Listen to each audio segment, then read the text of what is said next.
Good evening, ladies and gentlemen. It is my distinct pleasure to introduce our sheriff, your sheriff, Sheriff Wayne Ivey.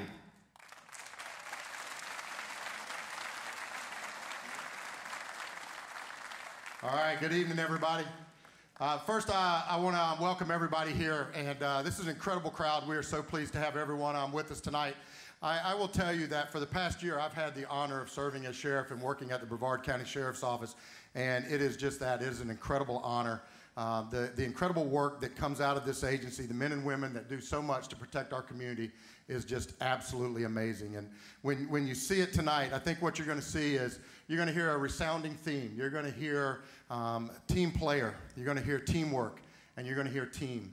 And you are going to see tonight with these awards exactly why we embrace that theory so much, why we embody it, and why it is so important to making sure that our community is safe. So we are just really excited to have you here tonight. We have just a couple thank yous that I want to throw out. One to our awards committee. They have done a tremendous job putting this together, so please give them a round of applause. I'd like to thank our command team for everything they do, for all of their guidance and leadership within our agency and out in our community. There's many of them here tonight. If you will, command team, please stand. Go ahead. Don't be shy. It's all right.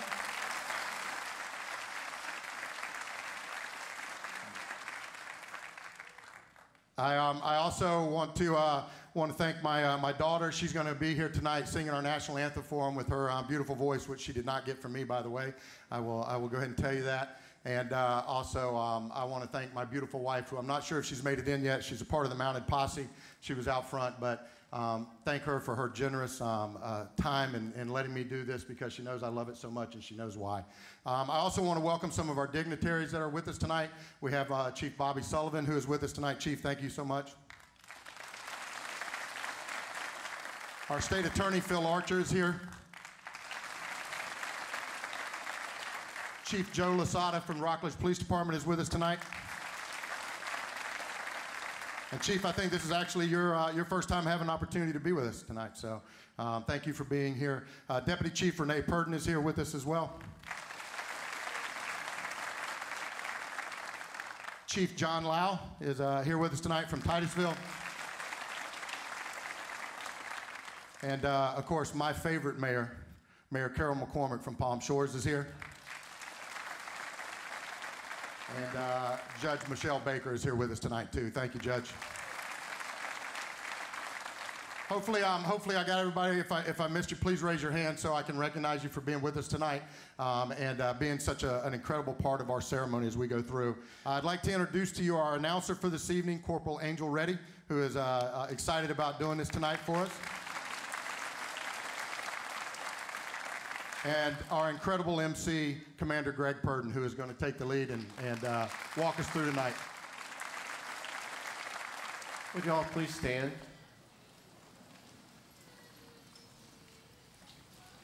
Before we begin this evening, I would like to have a moment of silence for one of our correctional officers, Daryl Connors, who has passed away this last week.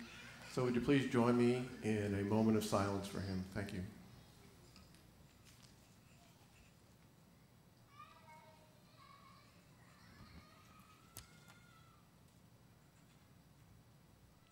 Thank you.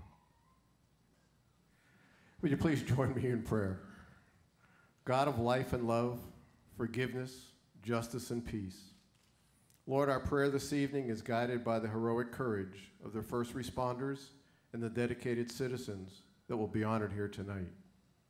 We thank you for the opportunity to honor those who unselfishly stand fast on that wall of freedom, fully dedicated to protect human life, maintain peace, promote justice, and uphold the rights of all people. Lord, we lift each one of them up to you and thank you for placing in their hearts and minds the desire, the commitment, the courage to daily serve others. Lord, we ask you to stand with every law enforcement person as you stood with David against Goliath. Give them each the wisdom, guidance, and discernment that they need to show the compassion to the people in need of comfort and healing, peace to people in need of reconciliation, and security to all the people of Brevard County. Bless them and keep them. May your grace shine upon them, and we pray this in the precious name of Jesus. Amen.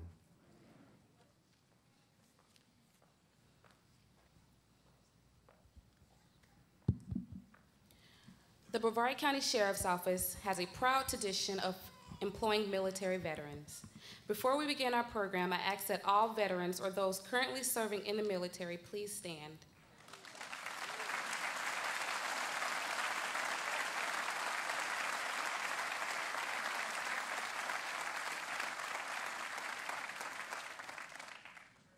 We dedicate tonight's program to you.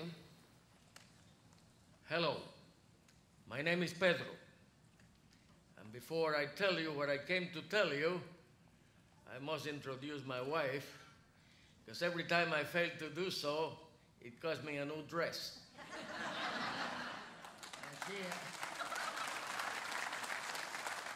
and she has a closet full of them.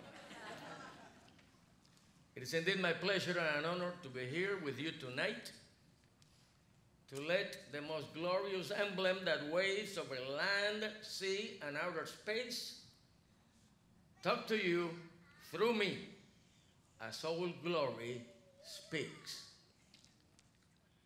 I am the flag of the United States of America.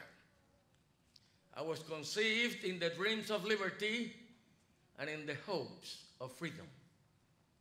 Though I was never an orphan, I was adopted by the Continental Congress in 1777 and proclaimed the national emblem of a nation newly born on this continent, fighting valiantly for survival and destined to bring to all mankind a new concept of life, liberty, and the pursuit of happiness.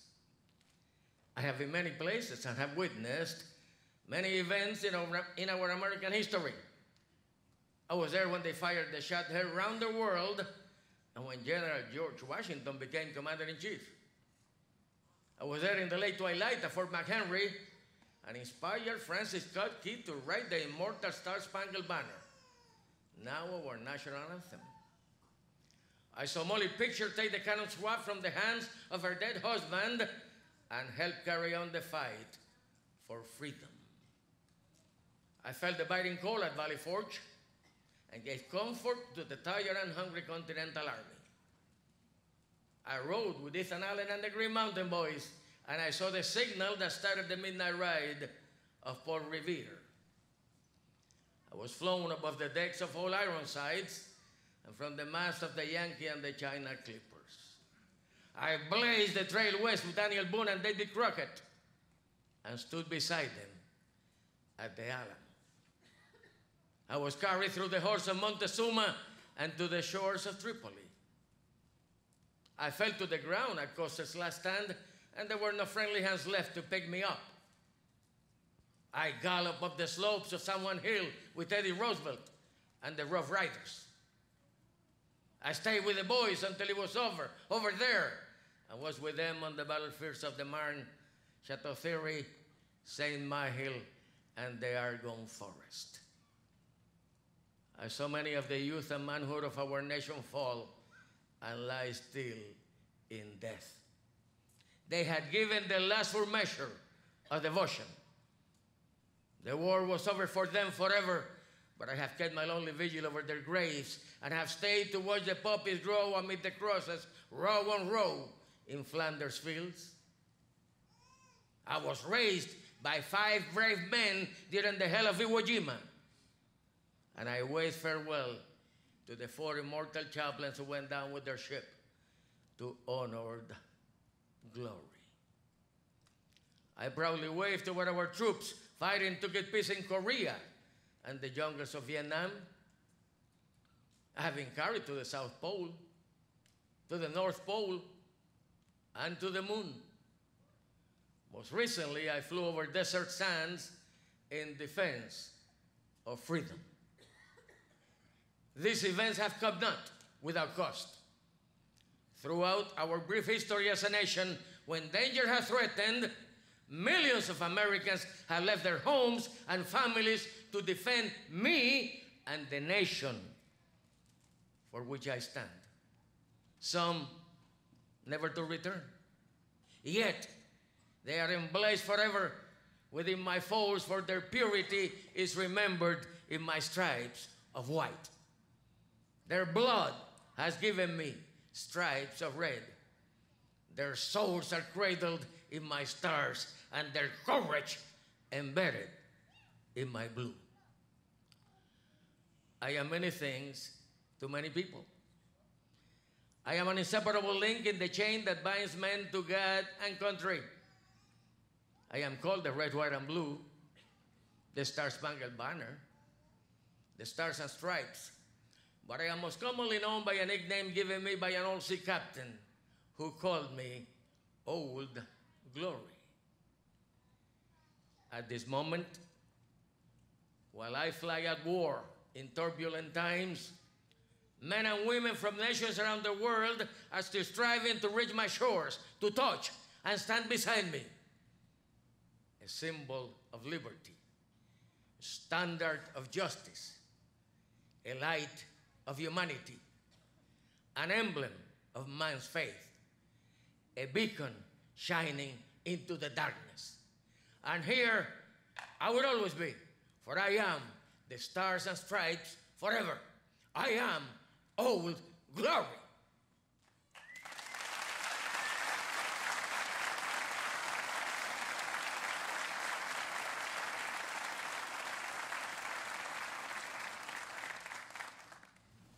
Ladies and gentlemen, please stand for the presentation of the colors.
Oh, say, can you see by the dawn's early light what so proudly we held ere the twilight's last gleaming, whose broad stripes and bright stars through the perilous fight for the ramparts we watched were so gallantly streaming, and the rockets' red glare, the bombs bursting in air, gave proof through the night that our flag was still there.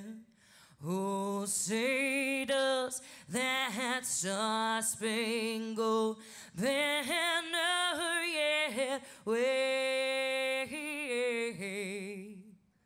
for the land of the free and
Please be seated.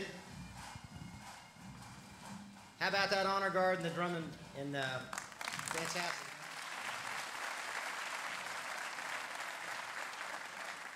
Before each category is read tonight, Deputy Reddy will announce the list of names. As your names are called, please come to the stairs at the left of the stage. 20 years of service, Donald Bernier. Jay Core. Sean Crook. Paolo Donisi.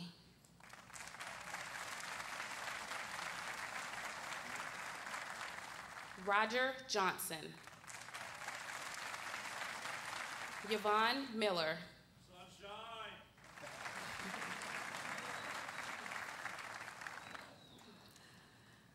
Scott Molyneux.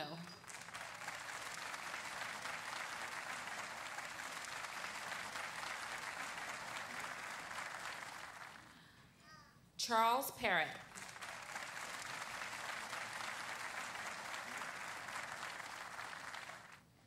Judy Robinson. Robbie Stokes.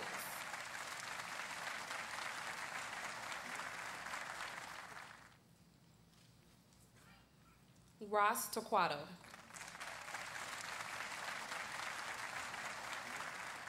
"25 years of service, Gary Anderson.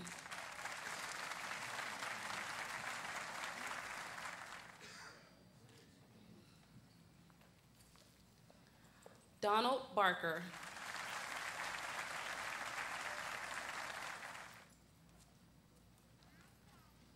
Scott Carson. Eric Dadow.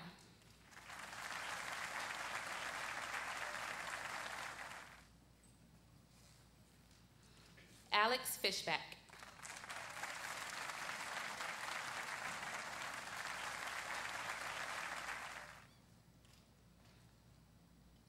Frank Hickman. Sang Hill. Deborah Hope. Charles Fremmer.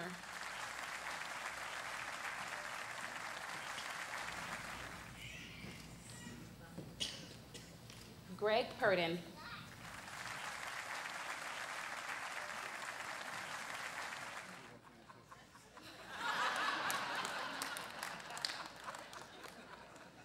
Deborah Rainey. Robin Rash.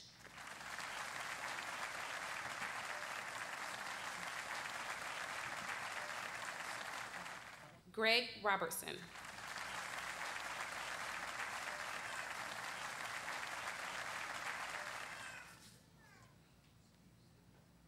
Brian Seeley.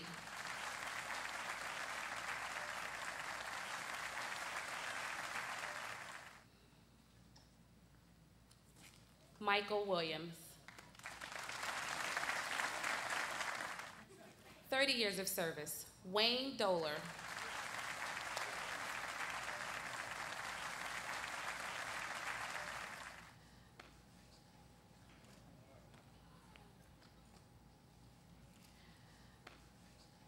Fernando Dominicis. Paul Drinkwater. Tim Pemberton.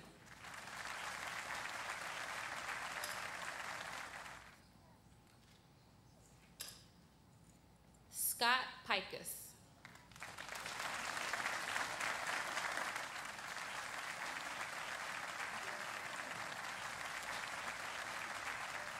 Mike Scully.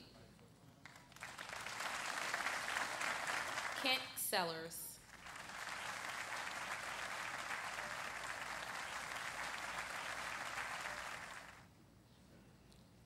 Ken Willis.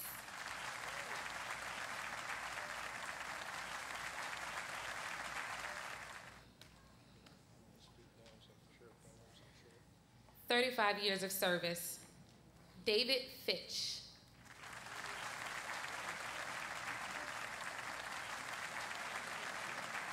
Rocky Roblin.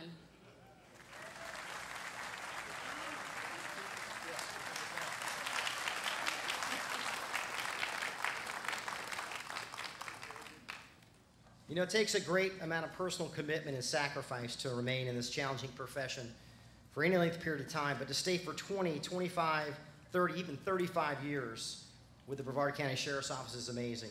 Of the nearly 1,400 employees, only a fraction ever reached that significant milestone. Together, this group serves as the foundation of wisdom and experience for the entire agency. We thank this extraordinary group of individuals for dedicating their lives to the service of others. And I think we have a picture of the first day on patrol for Rocky and David. Do we have that?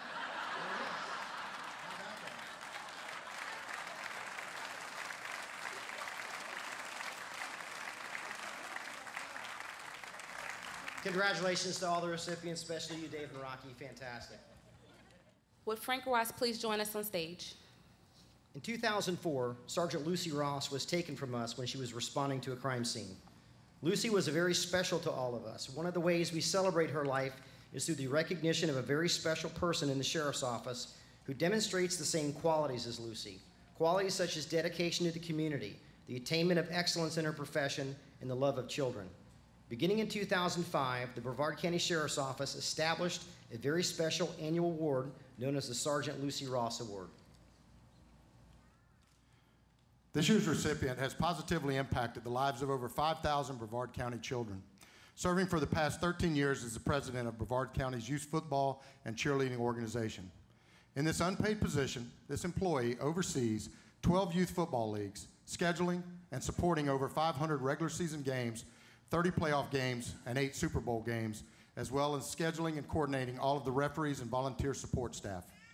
This person is responsible for meticulously supervising the management and allocation of funds, facilitating support efforts, and overseeing contracts for referees and vendors.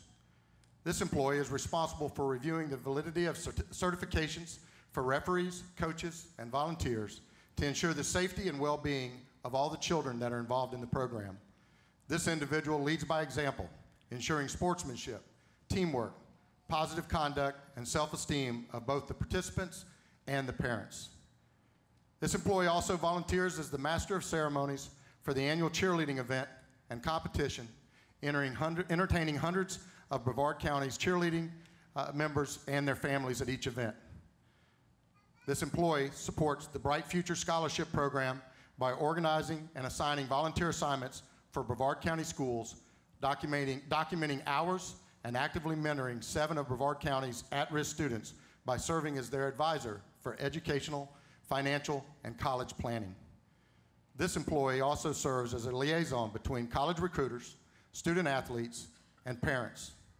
Ladies and gentlemen, please allow me to introduce you to the 2013 Sergeant Lucy Ross Award recipient, Crew Supervisor Kurt Kolzinski.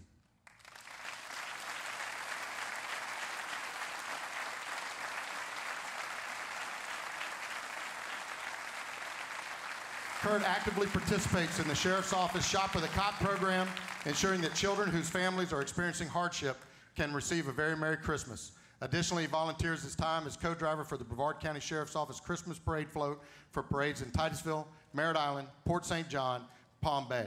Sharing the joy of the holiday season countywide and the Handlebars for Holidays bike giveaway also, resulting in over 190 children in need receiving bicycles, helmets, and locks for Christmas this past year. Kurt, thank you, my friend.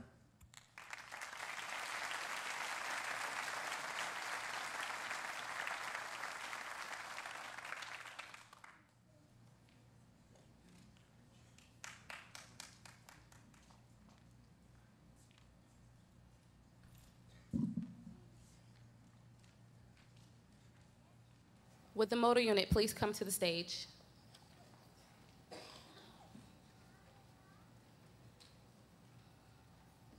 Motor unit's coming up, so everybody's getting a ticket. Good news is we've got them smiling now when they write tickets. All right. One of my privileges being your sheriff is the opportunity to really get to know the most important resources our agency has to offer. The lifeblood of this agency, the employees, and our volunteers. So many of you have touched my heart with what you give to this profession, and that is why we've created a new award this year, the Courage Award, which honors an agency member who is committed to the safety and welfare of others while protecting and serving the citizens of Brevard County despite the most difficult of personal circumstances. The inaugural recipient began his career with the Brevard County Sheriff's Office in January 1996 as a patrol deputy. In 1999, he was assigned to the motor unit. Anyone who knows him knows that the two greatest loves of his life are his beautiful wife and being a deputy sheriff for the Brevard County Sheriff's Office assigned to our motor unit. He is a police motorcycle instructor and has participated in countless escorts, including presidential motorcades over the past years. To most, this employee is known for his daily demonstration of being a consummate professional, his teamwork, his friendship, his willingness to help others, displaying empathy for his fellow man. What most of you probably don't know is that for the past several years, he has been fighting a courageous battle against cancer. He never speaks of his pain or hardship, setbacks or treatments. If you ask him how he's doing, you'll always get a smile, see a twinkle in his eye, and hear him say, one day at a time, how are you and your family doing? His courage and perseverance in the face of adversity is an inspiration to all of us who work here. He confronts each new obstacle with strength, motivation, and a remarkable sense of humor and grace. It's my pleasure tonight to introduce you to the first recipient of the Courage Award for 2013, Deputy Dan Thrush.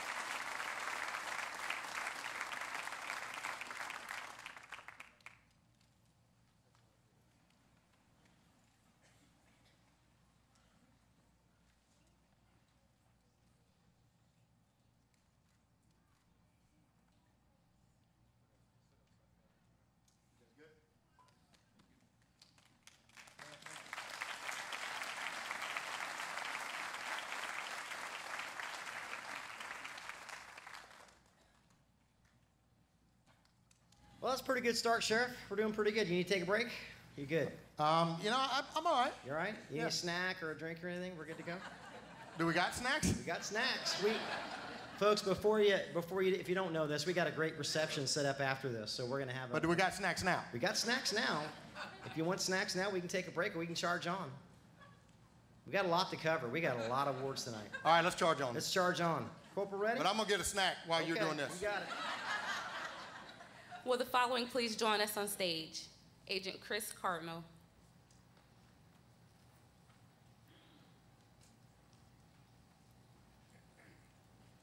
Agent Jay Church.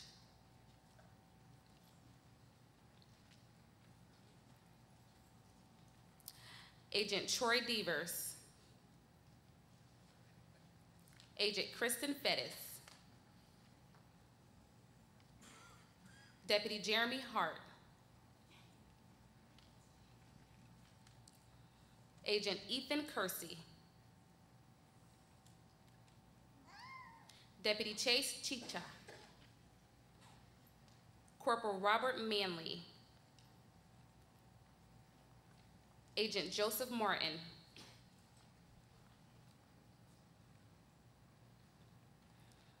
Sergeant Frank Saravola. Deputy Kyle Scott. Deputy James Simon. Deputy Mark Spencer. Agent Adam Thorwald. Sergeant Rob Vitaliano. Agent Jason West. Deputy Jeremy Hart and Corporal Robert Manley. On February 19, 2013, Corporal Robert Manley and Deputy Jason Hart responded to an apartment in Cape Canaveral after receiving a call that a woman had cut her throat. The deputies were immediately directed to the second-story apartment by the victim's husband, who told him his wife had attempted suicide. When they entered the apartment, Deputy Hart and Corporal Manley found the woman lying on the kitchen floor in a pool of blood with the wound on her neck still bleeding. Deputy Hart attempted to place pressure on the deep neck cuts, but the woman actively resisted, screaming that she wanted to die. The female was airlifted to Holmes ER, where she underwent emergency surgery. Were it not for the quick actions by Corporal Manley and Deputy Hart in rendering aid to the victim, there was a very real possibility of death. Both deputies remained calm and professional while tending to the victim. Corporal Manley and Deputy Hart, congratulations and thank you for a job well done.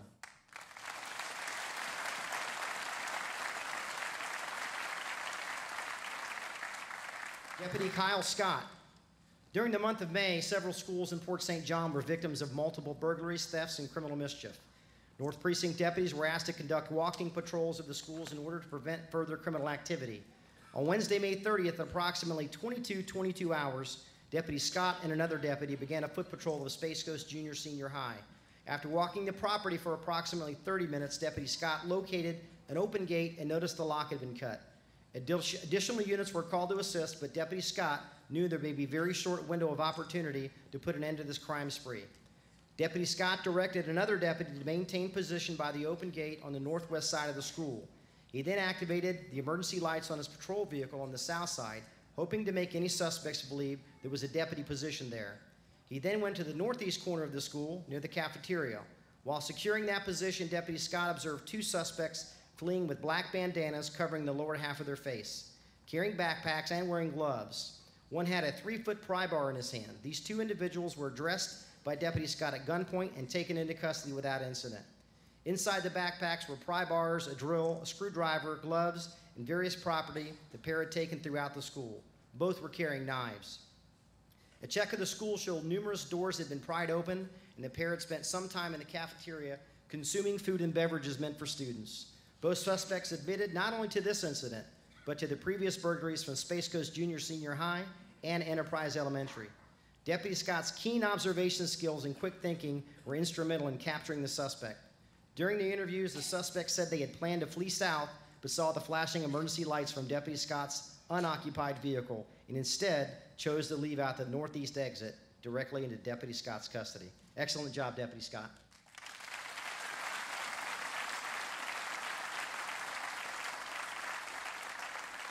Agent Troy Devers.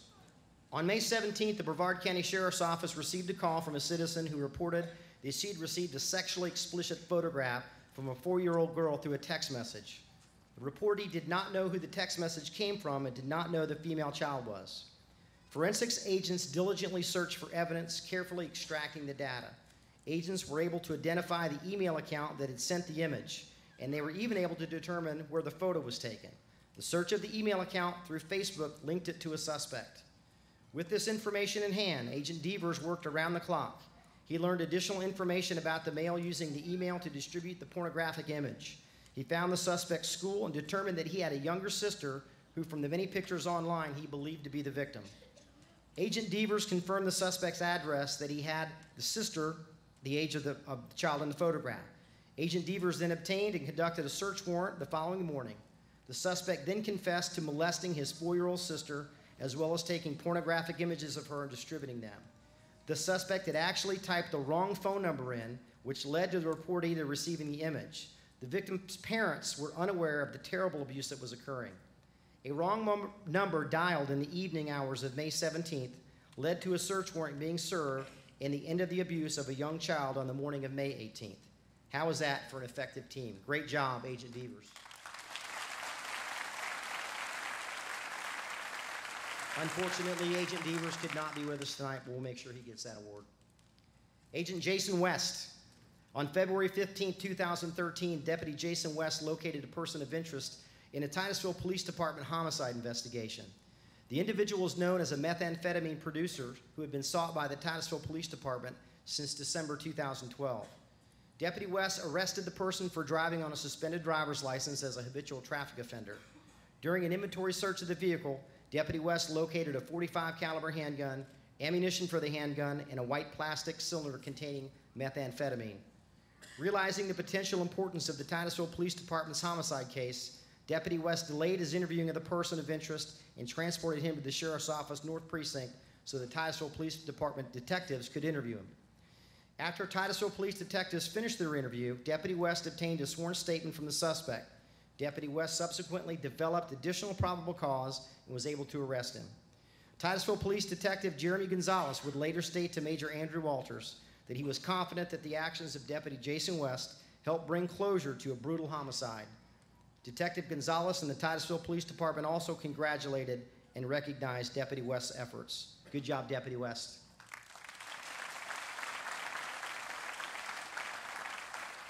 Sergeant Frank Saravola, Deputy Chase Jica, Deputy James Simon, Deputy Mark Spencer. On the afternoon of April 22nd, the Brevard County Sheriff's Office received a call for service from a woman who reported that her boyfriend had threatened her with a handgun. Members of the East Precinct Delta Squad immediately began to formulate a plan to initiate a perimeter around the residence as other deputies met with the victim to gather information of the events that had just transpired. The woman stated that her boyfriend had been drinking, was in possession of a handgun, and had pointed the handgun at her and actually pointed it at his own head, then fired 3 rounds into the kitchen wall. While the woman was explaining what had happened, her boyfriend called her cell phone. A deputy answered the call and asked the boyfriend to step outside and speak with waiting deputies. During a series of conversations, the boyfriend indicated that he would not exit the residence without his firearm in hand. Moments later, the man exited the residence, still in possession of the handgun, walked to the driveway and pointed the handgun in the direction of deputies. For their safety and the safety of others, Sergeant Frank Saravola, Deputy Chase Jica, Deputy James Simon, Deputy Mark Spencer, and Deputy Richard Lemons responded to the threat with deadly force. East Precinct Delta Squad was confronted with a high-risk call for service that resulted in a deadly force situation. No deputy ever wants to be put in such a situation, but when it did happen, you called upon your training experience. Great job, man.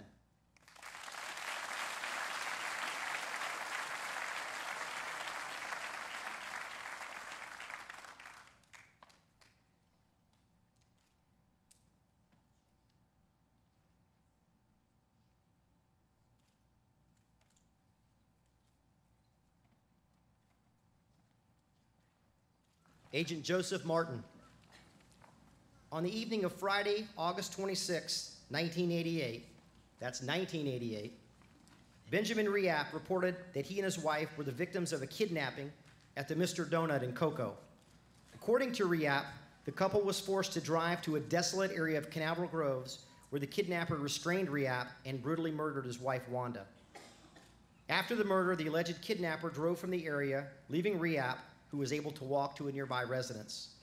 The initial investigation into this crime was quite lengthy. However, all leads were investigated, and eventually the trail went cold. Several times over the next 20 years, agents reopened the case file in an attempt to identify the killer. Each time, the trail came to a dead end, and the case returned to inactive status. During March 2010, Brevard County Sheriff's Office Homicide Unit cold case agent Joseph Martin began reviewing the case. For the past 3 years, Agent Martin, along with other members of the homicide and crime scene units, compiled physical evidence and conducted multiple interviews. Throughout the investigation, evidence continued to point to the involvement of the decedent's husband. Agent Martin began an investigation into the life of Benjamin Riap. This investigation would continue through April of this year. Agent Martin meticulously researched financial records, marriage records, and insurance policies. He re-interviewed family members and witnesses, traveled to prisons, and interviewed former cellmates of Riap, who was incarcerated on a charge unrelated to homicide. Agent Martin then began coordinating efforts and reviewing evidentiary findings with prosecutors from the state attorney's office. The investigative efforts of Agent Martin finally led to the indictment of Benjamin Riap on April 30th, 2013. He was indicted and charged with first-degree premeditated murder in the death of his wife, Wanda Riap. Without the dogged determination of Agent Martin, this case might still have remained unsolved. Few investigators would have had the combination of investigative savvy, determination, and resolve to stay the course for the period of time this case took to put together. Thank you, Agent Martin, for your determination and following this case through the end. We're proud of you and your incredible efforts.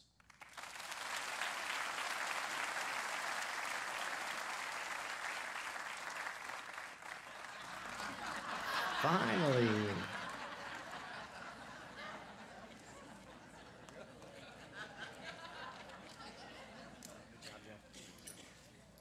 Sergeant Robert Vitaliano. In July 2013, members of the Internet Crimes Against Children Task Force of the Sheriff's Office partnered with 9 other member agencies from around Central Florida in an operation aimed at identifying and arresting people who were using the internet to find underage children for the purpose of having sexual relationships. The operation spanned a 6-day period and resulted in the arrest of 11 individuals, 9 of whom traveled from their homes to target locations to have sexual relations with minors. We have seen these type of operations on television and how shockingly successful and definitive they can be. But what we don't know and what we don't see is the incredible planning that goes into making them a success.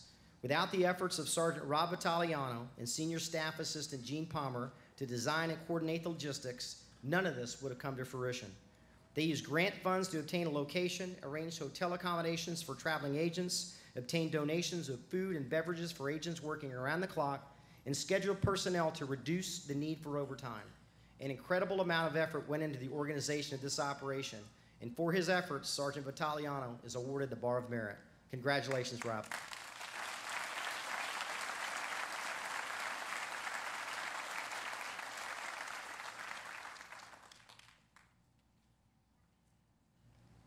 Agent Chris Cardinal and Agent Ethan Kersey. On February 26, 2013, the Brevard County Sheriff's Office received a call from a business concerning the theft of a 31-foot vessel valued at approximately $225,000. Deputies responded to the scene and initiated a theft report, which was forwarded to West Precinct GCU. Due to the nature of the theft, the Agriculture and Marine Unit was closely involved in this investigation. A few days after the theft, the business owner provided a video of footage that contained the subjects and their vehicle stealing the boat during the early morning hours of February 26. The poor quality black and white footage was shown to Corporal Keith Gross. Remarkably, Corporal Gross was able to recognize some details about the suspect vehicle, conduct a traffic stop on it later that afternoon, and contact Case Agent Ethan Kersey.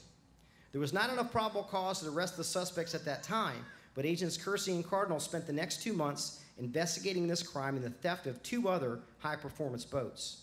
The investigation culminated with the arrest of 2 subjects and warrants issued for an additional 2 suspects, all of which are involved in an organized boat theft ring operating out of South Florida. This ring has been operating out of South Florida for many years and has been responsible for $1 million in high-performance boat and vehicle thefts. With the direct result of this investigation, approximately $500,000 worth of stolen boats and vehicles were recovered, and several additional suspects were identified. The dedication and tenacity of the employees involved in this investigation not only solved several local cases, but it developed new leads and suspect information to assist other agencies with similar cases throughout the state. Great job, Agent Kersey and Agent Cardinal.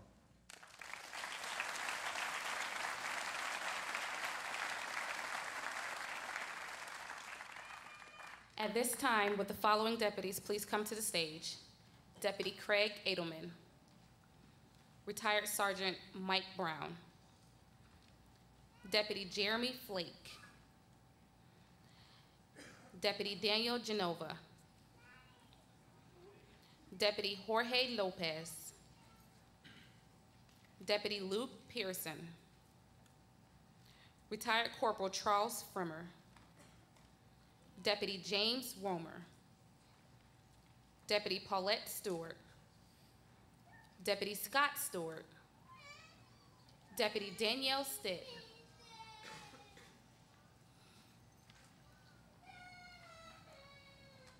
Deputy Luke Pearson and Deputy James Romer.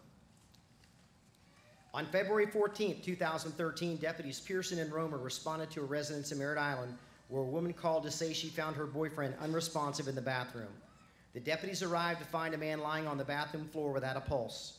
They dragged him out of the bathroom and into the living room where they performed CPR for approximately 5 minutes until Brevard County Fire Rescue arrived on scene and assumed medical treatment. The man regained a pulse and was transported to the hospital. Once at the hospital, it was determined the man suffered a massive heart attack and had to undergo a heart procedure. The prompt response and actions displayed by Deputies Pearson and Romer saved the man's life. Great job, Deputy Pearson and Deputy Romer.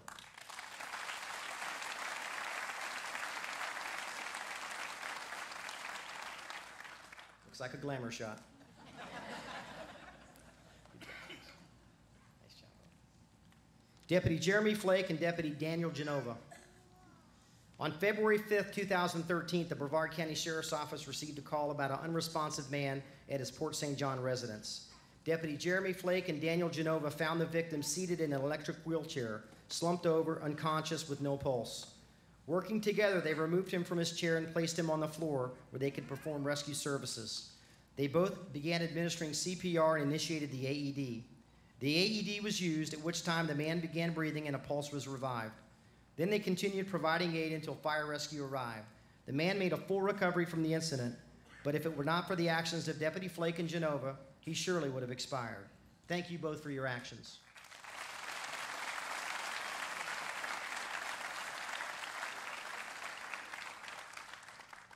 Deputy Jeremy Flake, Deputy Jorge Lopez, and Deputy Scott Stewart. Don't go anywhere, Jeremy. On March 6, 2013, the Brevard County Sheriff's Office received a call regarding a vehicle that drove into a retention pond in Melbourne.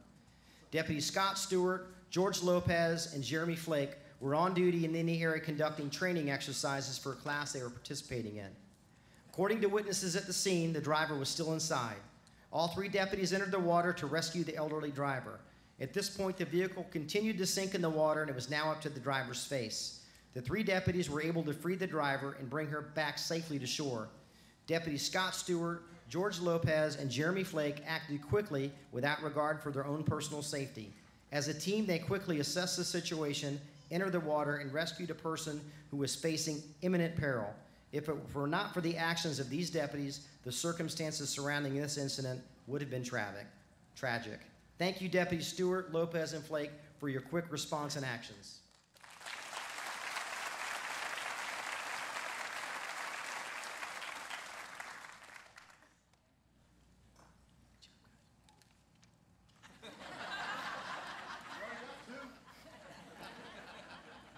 Retired Sergeant Mike Brown.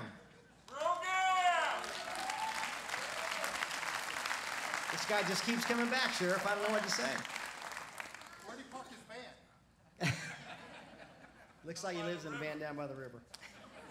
On April 23, 2013, Sergeant Mike Brown and fellow deputies were having dinner at a Melbourne restaurant when Sergeant Brown's attention was diverted to an elderly man sitting nearby. The man appeared to be choking on something he had swallowed. Sergeant Brown quickly approached the man and attempted to determine the subject's condition. The man indicated he was choking by using hand gestures and was obviously in distress. Sergeant Brown immediately administered quick blows using an open hand, to the man's back in an attempt to dislodge the object. When his action was unsuccessful, Sergeant Brown pulled the man from his seat and administered the Heimlich maneuver. On the third abdominal thrust, a large piece of food dislodged from his throat and was expelled. He immediately took a deep breath and began to cough. After a few moments, he was able to breathe normally. The man later explained that he had a medical condition that causes him to have difficulty swallowing. While eating his meal, a piece of food became lodged in his throat. He advised he could not breathe and does not know if he would have survived had it not been for Sergeant Brown. He and his wife expressed their gratitude multiple times for Sergeant Brown's actions. Many of the other customers in the restaurant also responded with a round of applause for Sergeant Brown. Great job, Mike. Now go enjoy your retirement.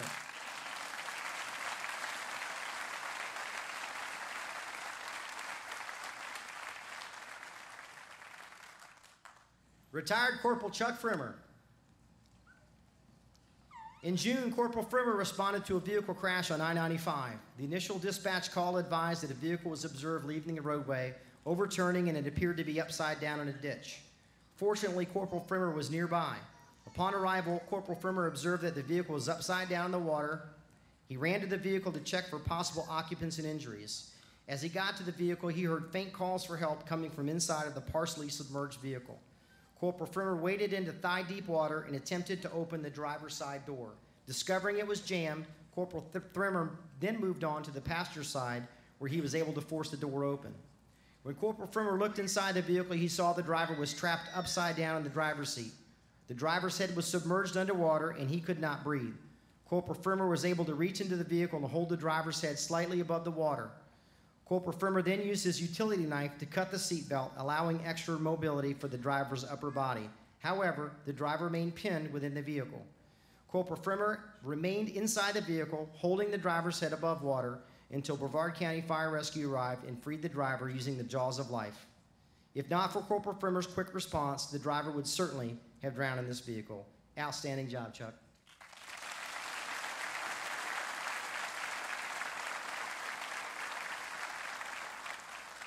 Deputy Craig Edelman.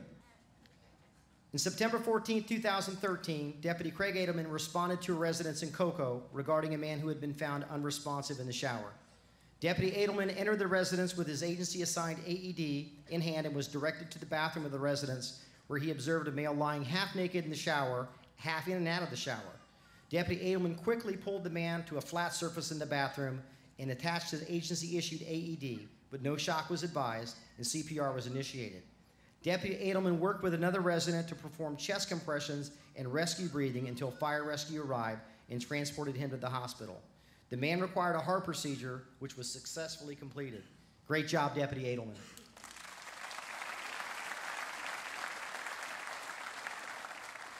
Deputy Danielle Stitt. On July 27, 2013, the Brevard County Sheriff's Office received a report of CPR in progress on a 6-year-old child. The child had been found unresponsive in a pool in an apartment complex. Deputy Danielle Stitt responded to the scene and retrieved her AED. Upon her arrival at the pool, Deputy Stitt quickly took control of the scene. Deputy Stitt conducted a quick assessment of the child's condition and determined the need for continued CPR. Deputy Stitt began CPR efforts to revive the child, performing life-saving action until BCFR arrived. Deputy Stitt remained with the child on scene until she was transported to the hospital, followed BCFR to the hospital, then stayed with the child until she was transported to Arnold Palmer. At the hospital, Deputy Stitt met with the victim's mother, providing a comforting presence while maintaining a calm, professional demeanor for the family. Deputy Stitt's quick actions and calm demeanor during the incident were critical in keeping the 6-year-old alive until advanced medical care was able to be provided. Sadly, the child passed away at Arnold Palmer Hospital, but Deputy Stitt's actions were heroic nonetheless. Thank you, Deputy Stitt.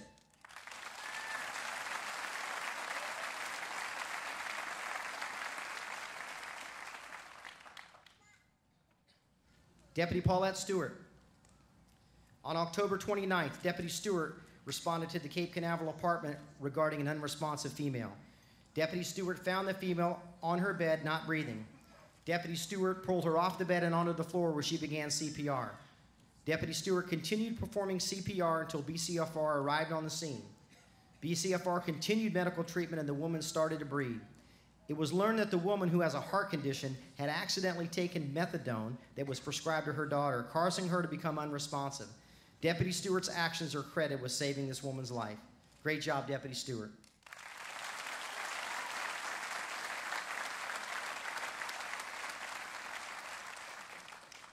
Would the following communication officers please come to the stage?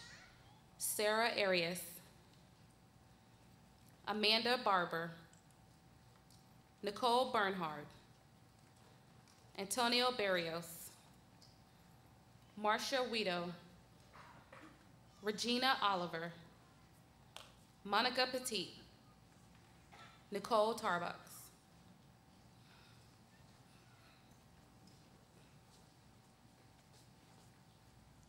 Communication Officers of the Month.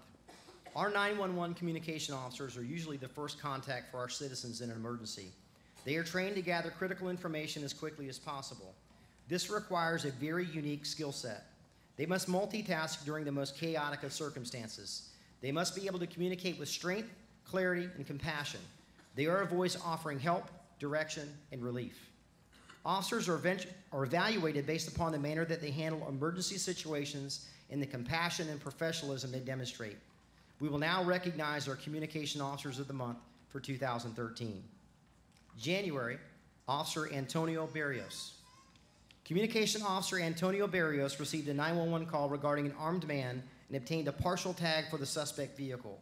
He ran the tag with numerous variations and successfully identified the correct tag.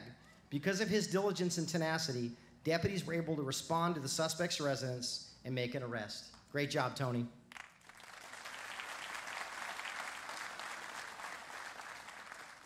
Accepting for Tony this evening is his Communications Manager, Terry Myers. February, Communication Officer Nicole Tarbox. During the month of February, Communications Officer Tarbox stepped up to assist other employees on multiple occasions when they needed assistance. She has shown herself to be a great team member who never hesitates to help others. Thank you, Officer Tarbox, for your dedication.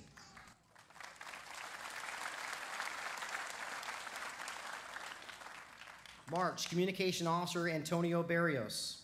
On March 14th, while working a primary radio channel, Tony answered a 911 call that sounded like an armed robbery to a business.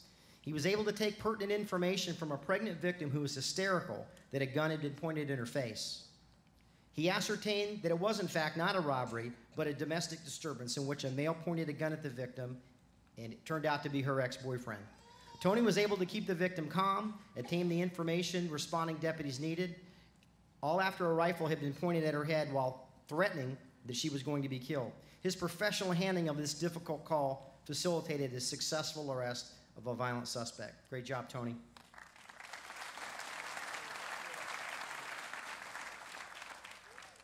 Communications Assistant Supervisor Sarah Arias. Sarah was training a new employee while dispatching East Precinct Radio when an armed domestic disturbance was received. The deputies that responded to the dispatch call were then invoked in the officer-involved shooting. Sarah quickly took control of the radio and ensured that all communications were recorded in CAD comments. She maintained a calm and professional demeanor on the radio throughout the call. Thank you, Supervisor Arias, for your professionalism.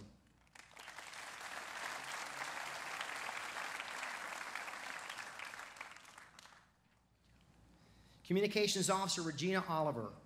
On May 5th, while working telephone intake, Communications Officer Oliver answered a 911 call from a female who advised she had been battered with a baseball bat. Regina ascertained that the victim knew the suspect, and the suspect had also battered her 9-year-old son. There were a total of 3 children at home at the time of the attack. Regina immediately notified her supervisor, ensured an ambulance was en route to the residence, maintained telephone contact until assistance arrived, all while gathering pertinent information. Thank you, Communications Officer Oliver. Great job.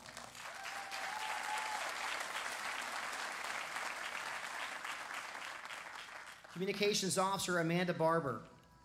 On June 24th, while working West Radio, Communications Officer Amanda Barber handled 4 Priority 1 calls in a 3.5-hour period. The calls consisted of a robbery to a store, an armed home invasion, a vehicle burglary with suspects detained on the scene, and a prowler call with somebody knocking on the victim's window. Although she is a fairly new addition to the Communications Center, Barber handled the calls with the ease of a veteran dispatcher. How's that for a day on the job? Great job, Officer Barber.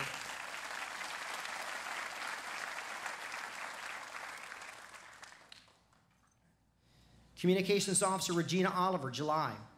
On July 6th, while working primary radio channel, Communications Officer Regina Oliver's coworker was working another primary radio and answered a 911 that turned out to be an in-progress verbal disturbance. While landline with that caller and dispatching a primary radio, the coworker received an in-progress residential burglary. Without being asked or prompted, Regina took over the disturbance call and kept the call updated. This freed up the other radio operator, allowing her to concentrate on the in-progress calls on her screen. Regina embodies the spirit of teamwork through her willingness to step in and help her coworkers. Thank you, Officer Oliver, for a job well done.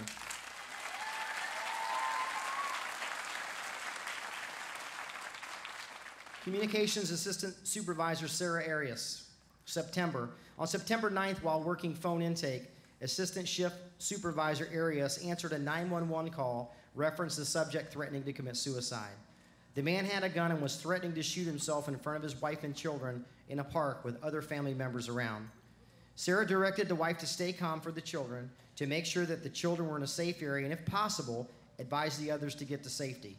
Sarah didn't hesitate, even when the wife screamed and cried out that the male pulled the trigger in front of her and several others at the park. She stayed on the phone and updated the call with important information for responding deputies. Supervisor Arias, you were truly an asset to this agency. Thank you very much.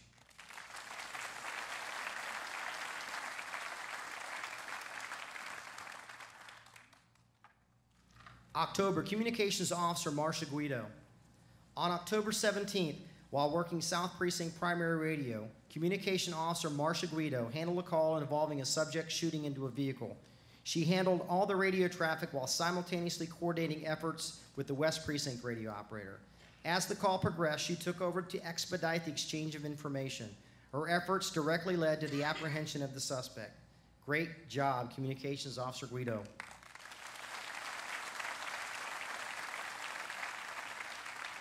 November, Communication Officer Monica Pettit. Communications Officer Monica Pettit has demonstrated an incredible sense of community service. In August, she collected school supplies and delivered them to needy children. In November, she organized a collection of toys for donations to the Children's Home Society of Brevard. During both of these events, she engaged and challenged her coworkers to participate. Monica's caring and giving nature has a positive impact on the community that we serve. Thank you, Communications Officer Pettit.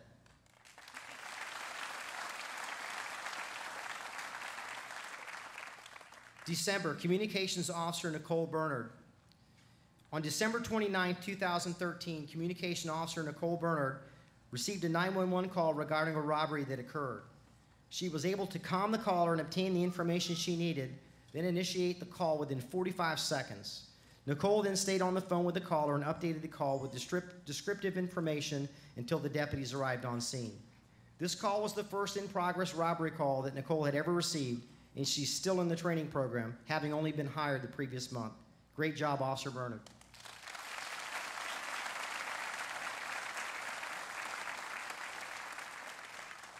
Would the following employees please come to the stage? Gloria Brinson, Laura Klein, Lisa Connors, Jimmy Fielding Sr., Kurt Kozinski, Amy Moody, Mary Mossman, Jean Palmer, Caitlin Pill, Tina Ringfield, Cheryl Sink, Jessica Venata, Angela Weber, Angela Williams. Employees of the month. January, Senior Staff Assistant Jean Palmer. As mentioned earlier this evening, the Criminal Investigative Service operation targeting child predators required an incredible amount of planning and organization to culminate successfully. For her efforts in that operation, Senior Staff Assistant Jean Palmer is being awarded a Bar of Merit. Jean was additionally recognized for efforts in spearheading a massive reorganization of the Criminal Investigative Services building, including construction and electrical work, all while completing her task as Senior Staff Assistant in her previous role as Staff Assistant to the Special Victims Unit. She is a tremendous asset to the agency. Thank you, Jean, for everything you do, to include your help tonight. Now, get your award, get your picture, and get back there so we can finish the ceremony.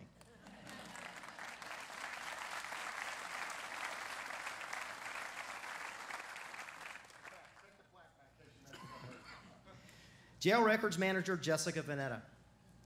Jail Records Manager Jessica Veneta was nominated for her attention to detail and most especially for her verbal and written skills at explaining sometimes extremely complex situations to judges, judges' assistants, veterans, outreach specialists, and others outside the corrections community. I could stand here and list all of the wonderful things Jessica has done and continues to do, but here's just one example.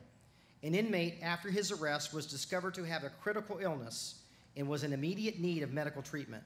With the intervention of Jessica Venata, the inmate was released on a medical furlough so that he could be moved to Shands Medical Center in Gainesville to receive the medical treatment he critically needed. This action not only saved the taxpayers many thousands of dollars, but ensured the individual received the specialized care that he needed. Thank you, Jessica. You were an absolute pleasure to work with.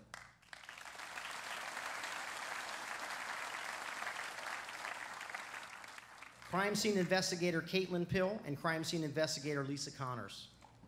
Youth sports provide teenagers an avenue to develop, to connect with others, mature, and above all else, use those skills to contribute to their community. Positive peer relationships between young people are encouraged through physical activity, and coaching is considered a key aspect of how to encourage the best from our future. In 2009, Crime Scene Investigator Caitlin Pill began coaching lacrosse in her off-duty hours at several club teams within Brevard County. She was joined in this community activity the following year by Investigator Connors.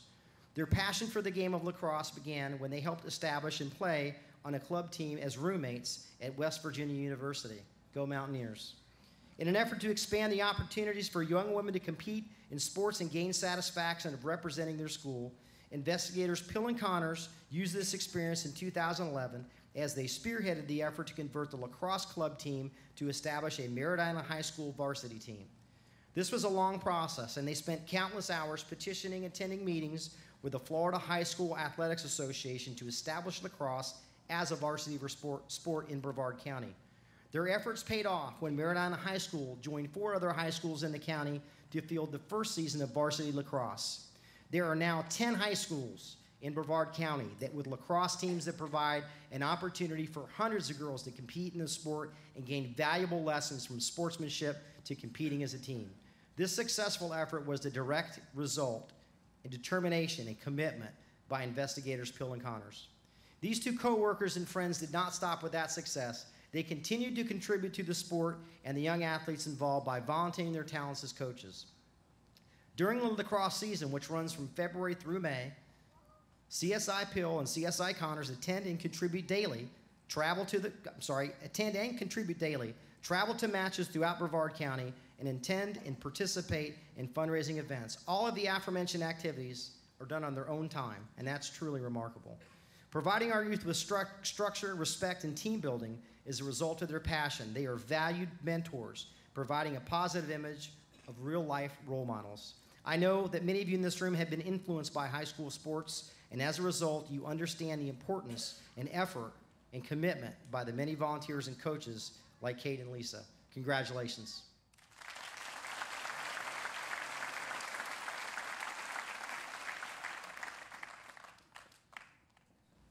Senior Staff Assistant Amy Moody. In 2011, Amy Moody obtained her FDLE Instructor's Techniques Certificate and has done an outstanding job in assisting our Career Development Unit by creating lesson plans and providing instructions to our personnel. Additionally, she has created instructor guides and PowerPoint presentations for 6 different programs which she has instructed.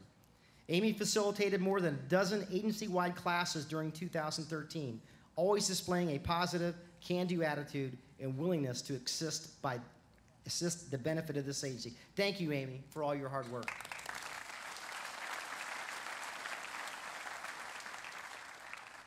Analytical Support Specialist Laura Klein.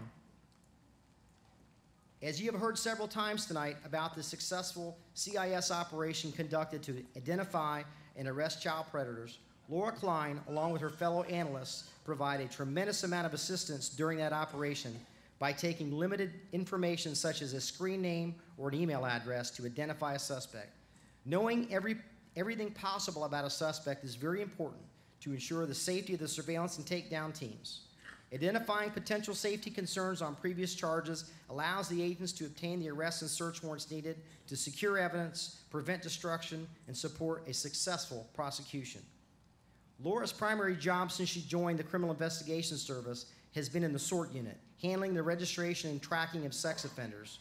But those of you who know her will tell you she does much more. Approximately 130 sex offenders register at CIS on a monthly basis, which is an important responsibility normally shared by 2 analysts. However, in June, Laura's partner analyst moved to a new career, leaving the SORT responsibilities only to Laura. At the same time, 4 analysts assigned to the Analytical Support Unit, previously assigned at CRS, were reassigned to the respective precincts.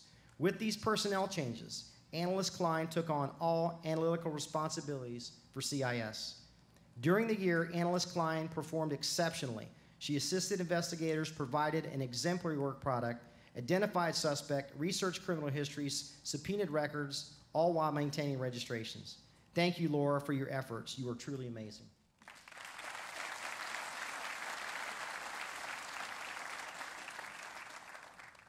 Crew Supervisor Kurt Krasinski.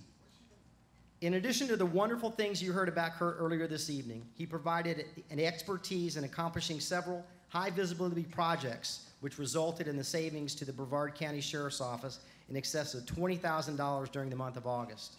He used his knowledge and skills as an independent contractor to completely refurbish the work farm's tool shop roof using funding that was created from recycling refuse into scrap metal. Additionally, he saved thousands of dollars through the refurbishment of a farm utility vehicle, installed the plumbing for the irrigation system used to irrigate vegetables for the jail, and built a hydroponic growing station for vegetables, which expanded the farm's production capability. As you can see, Crew Supervisor Krasinski's expertise, dedication, and positive attitude have made him the go-to crew supervisor. He continually provides his expertise and mentorship to other supervisors to assist in their projects as well. Great job, Ski.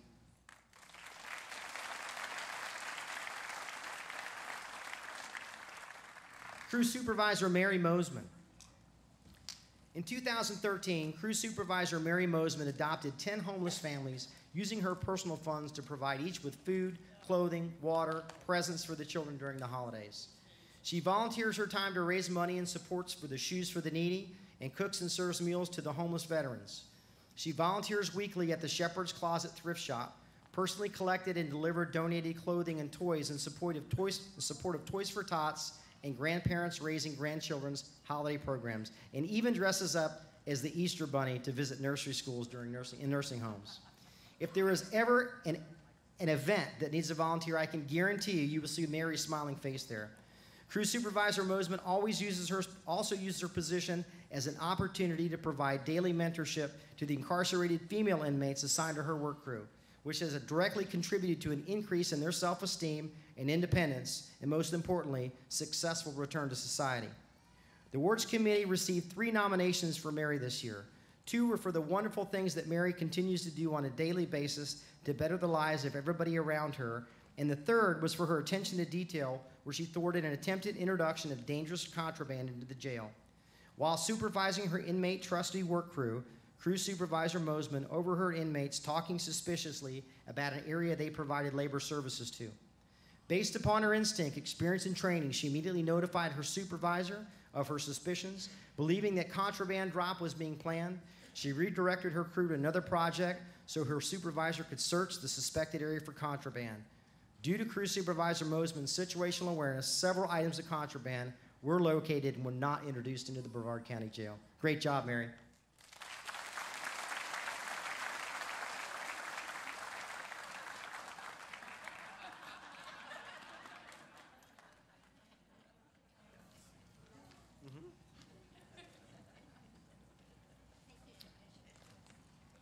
Great job. Account Clerk Gloria Brinson.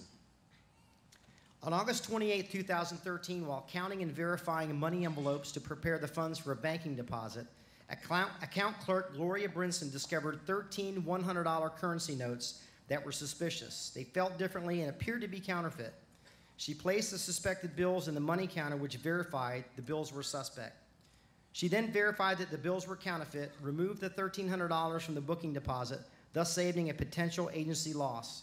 The counterfeit bills were returned to the arresting officer for additional charges to be placed on the individual responsible for introducing the bills into the facility.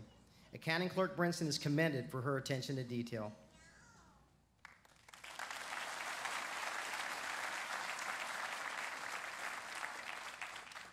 Patrol Support Specialist Angela Williams. Angela Williams was recently assigned as a new Patrol Support Specialist position at North Precinct. Part of Angela's job description is to review and process administrative paperwork and case reports completed by our uniformed patrol deputies. On August 5th, Deputy Andrew Johnson initiated an investigation into a stolen cell phone at a discount beverage store in Mims. The initial report contained limited suspect information. However, surveillance video was captured at the business. Deputy Johnson and other members of the North Precinct were unable to identify the suspects captured in the video. Thus, the case was referred back to patrol pending further developments. On August 6th, Angela was processing Deputy Johnson's case report and took it upon herself to read the entire case report, which is not required in her job description. Angela became suspicious when she read the description of the suspect vehicle. Angela is well established in North Brevard and knows a number of residents. Angela assessed the surveillance video, identified the suspect, and delivered the information to the deputy's attention. Deputy Johnson immediately continued his investigation and was able to establish sufficient probable cause. Additionally, the victim's cell phone was recovered and returned to the victim because of Angela's efforts.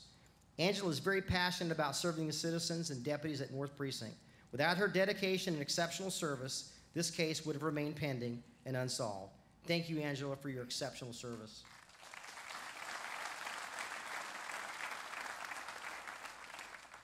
Media Specialist Cyril Sink and Crew Supervisor Jimmy Fielding Sr.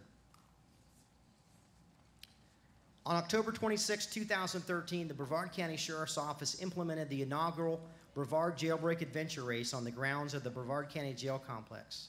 This 5K race was a fundraiser for United Way and Crosswinds Youth Shelter. The event drew over 650 competitors and raised over $50,000 for these worthy not-for-profit organizations.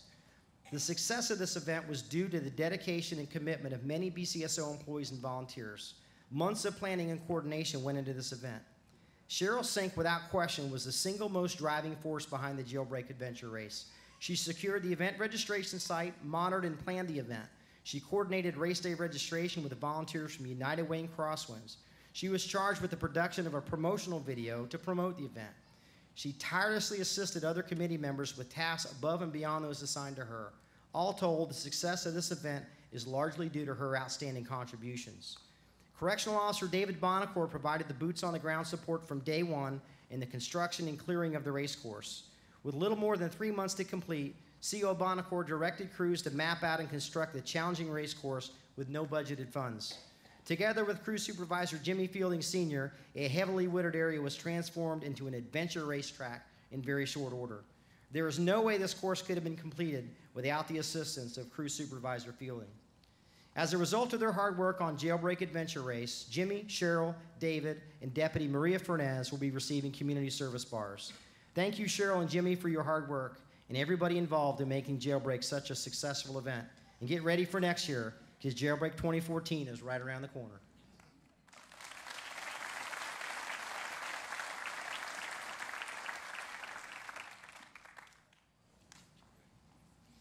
Corrections Deputy Angela Weber.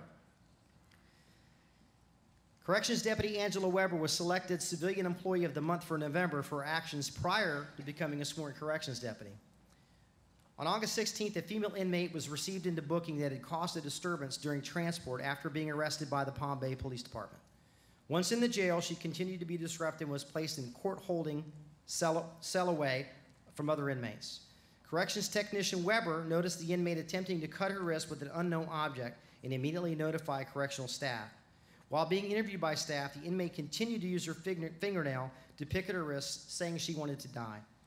As a direct result of Correction Technician Weber's training, awareness, and quick response, she immediately recognized an emergency situation, took immediate action, therefore stopping the inmate from further harming herself. Her actions prevented an incident that could have had a very different outcome. Great job, Corrections Deputy Weber.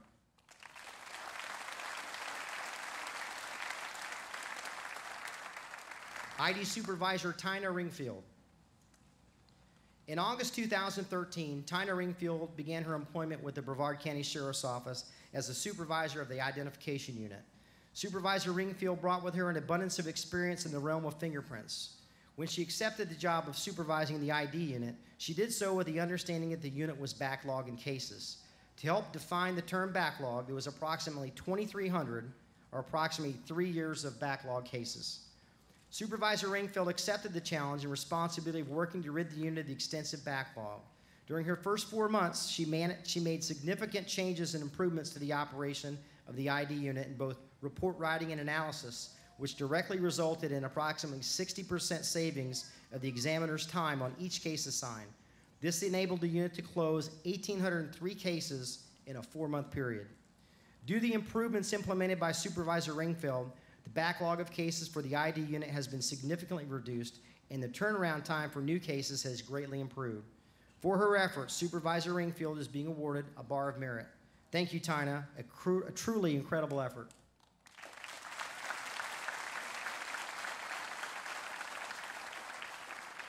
Will the following corrections deputies please come to the stage?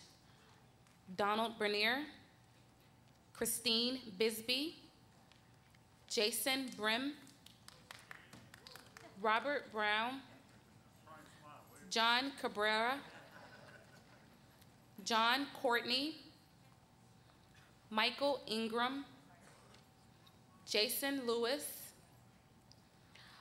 Mark Ornoff, Antoine Price, Noel Remillard, Ver Samuel, April Strother, Barry Taylor, Corrine Viscardi.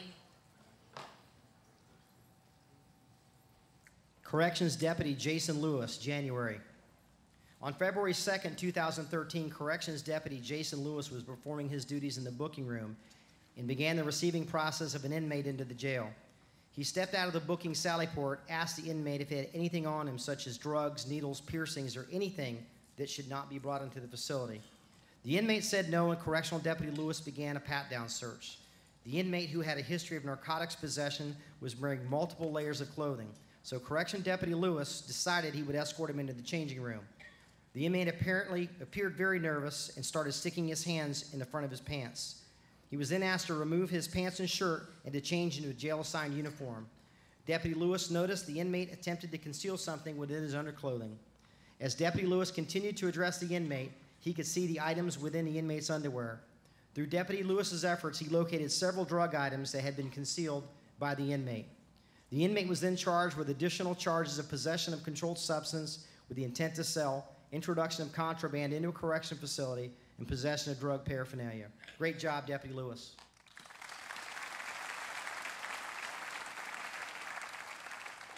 Corrections Deputy Christine Bisbee. On January 12, 2013, Corrections Deputy Bisbee was performing her duties in the booking room when she learned that an inmate had been previously arrested in another state. During processing, she remembered that the inmate's warrant check came back with a no warrants or wants. She rechecked the file and discovered that this inmate indeed had an FBI number. Using this information, Deputy Bisbee received confirmation that there was an active no-bond warrant for the defendant out of New York. Thank you, Deputy Bisbee, for your attention to detail. This is not Deputy Bisbee. Sergeant Ron, or Lieutenant Ron Tomlin.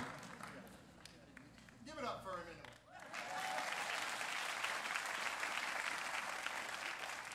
Corrections Deputy Donald Berner. On January 10, 2013, the Cocoa Police Department brought in a female suspect. The rapid identification check and AFIS verified a different first name, same last name, and a similar date of birth. Corrections Deputy Donald Berner immediately conducted a warrants check with negative results, but discovered she was currently released on felony community control. Cocoa Police Department was notified, who placed additional charges on the inmate.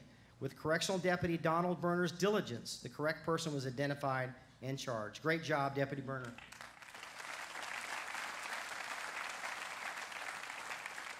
Corporal John Courtney. Corporal John Courtney has been a great influence for many corrections deputies and others on his shift. He has proven himself to be a true leader and has organized a physical fitness program for his coworkers. This includes supervisors, correction deputies, correctional technicians, nurses, and kitchen staff. He is always there to motivate and push the group to fitness, health, and success. The more motivated he became, the more motivated the group became. Corporal Courtney is a tremendous asset to the agency, and his leadership is very much appreciated. We only wish he could have done more to motivate the Bucks when he played for Tampa Bay.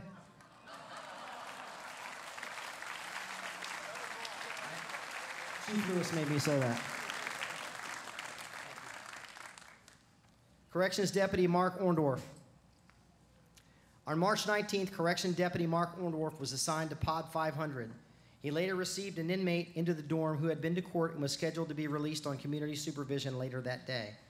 After looking at the inmate's face and the picture on his floor card, Corrections Deputy Orndorff remembered a Palm Bay Police Department bolo issued on March 9th and retrieved it from his email. It was stated that he was extremely suicidal and will utilize any means necessary to attempt to die or commit suicide by the way of provoking an officer's response. After reading this information and recognizing that the individual is now an inmate in his dorm, Correction Deputy Orndorff notified his supervisor, Corporal Wood. Corrections Deputy Orndorff also recommended the inmate be screened by mental health. Mental health responded immediately and determined that prior to arrest, the inmate had recently attempted suicide. The inmate was placed on direct watch for mental health evaluation. Corrections Deputy Orndorff is commended for his outstanding attention to detail. He took precautions to prevent a potential suicide attempt of an inmate. His observations also led to his assisting mental health in providing needed assistance to this inmate. Great work, Corrections Deputy Orndorff.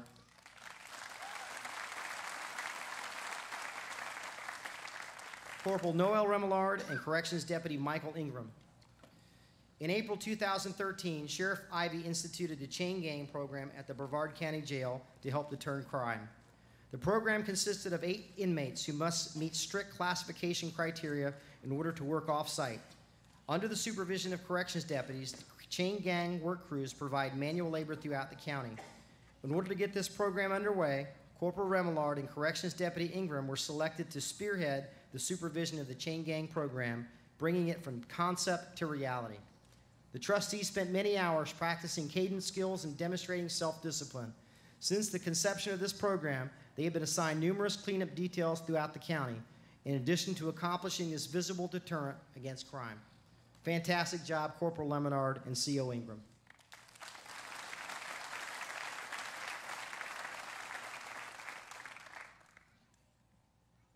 Corrections Deputy Barry Taylor and Corporal Jason Brim. On May 31st, 2013, Corporal Brim and Corrections Deputy Taylor were off duty and entering a Titusville business. As they approached the entrance, they noticed a struggle between the loss prevention officer and a man attempting to leave with a cart full of unpurchased items. Corporal Brim identified himself and displayed his badge in an attempt to stop the man from fighting, but the would-be thief refused to comply. Corporal Brim and Correction Deputy Taylor then assisted in trying to restrain the man who was violently resisting. The man struck Corporal Brim with a closed fist in his face several times and struck Corrections Deputy Taylor in the chest with his elbow. Corporal Brim and Corrections Deputy Taylor restrained the suspect until a Titusville police officer arrived and then assisted him with handcuffing and detaining the man. This incident was recorded by the Walmart video security system. The suspect was taken to the Brevard County Jail, where he is charged with several crimes to include grand theft and battery. Great job, Corporal Brim and C.O. Taylor.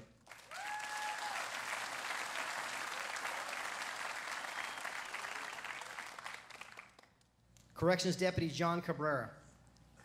For the past 2 years, Corrections Deputy John Cabrera has been spending at least one evening a week helping children as a Police Explorer Associate Advisor for the Titusville Police Department. He is involved in organizing and supervising activities for teenagers and young adults ages 13 to 21 in the Titusville Police Explorer program. In addition to the weekly meetings, John also leads the Explorers in a 3-day training session held throughout the state 3 times a year and a week-long competition held once a year. Not only is John's work personally benefiting the Explorers, but also the city of Titusville through civic events and support functions throughout the city. John mentors and supervises police explorers with duties such as traffic control, security details, fingerprinting, traffic stop, traffic accidents, first aid, crime scene, and crisis intervention. Great job, John.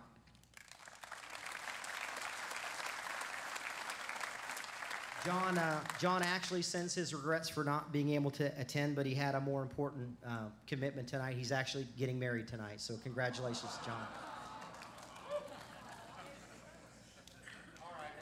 All right. Corrections Deputy Veer Samuels. Corrections Deputy Veer Samuels has served as an assistant head coach for the girls and boys soccer teams for Astronaut High School since 2004.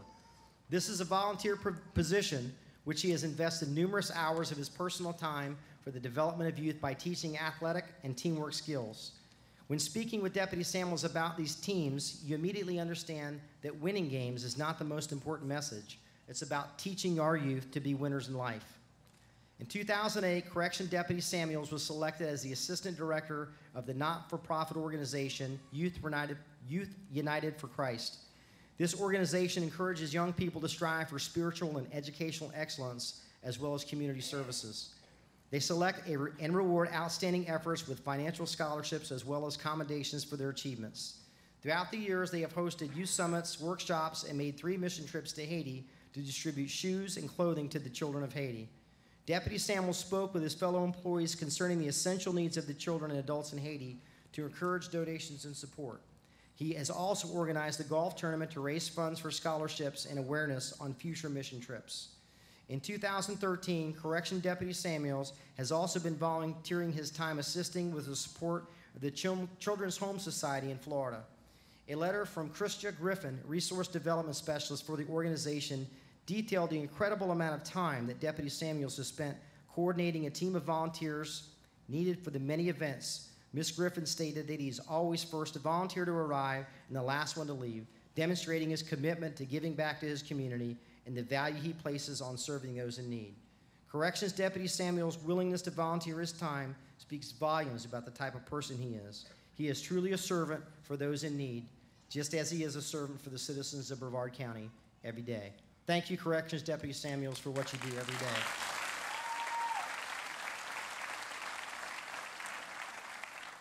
Corrections Deputy Antoine Price. On August 24th, Corrections Deputy Price was assigned to the 200 pod and assisting in a search of a cell block when he discovered pills hidden in a bag of sugar. The medication was a controlled substance that was not prescribed to the inmate. After being questioned, the inmate admitted that he had gained possession of the medication from another inmate who had been prescribed the medication. Corrections Deputy Price was in the first phase of completing his field training. Even though he was a new employee, the thoroughness of which he performed this shakedown resulted in the potentially harmful contraband that was well hidden and could have easily been overlooked. Well done, Corrections Deputy Price.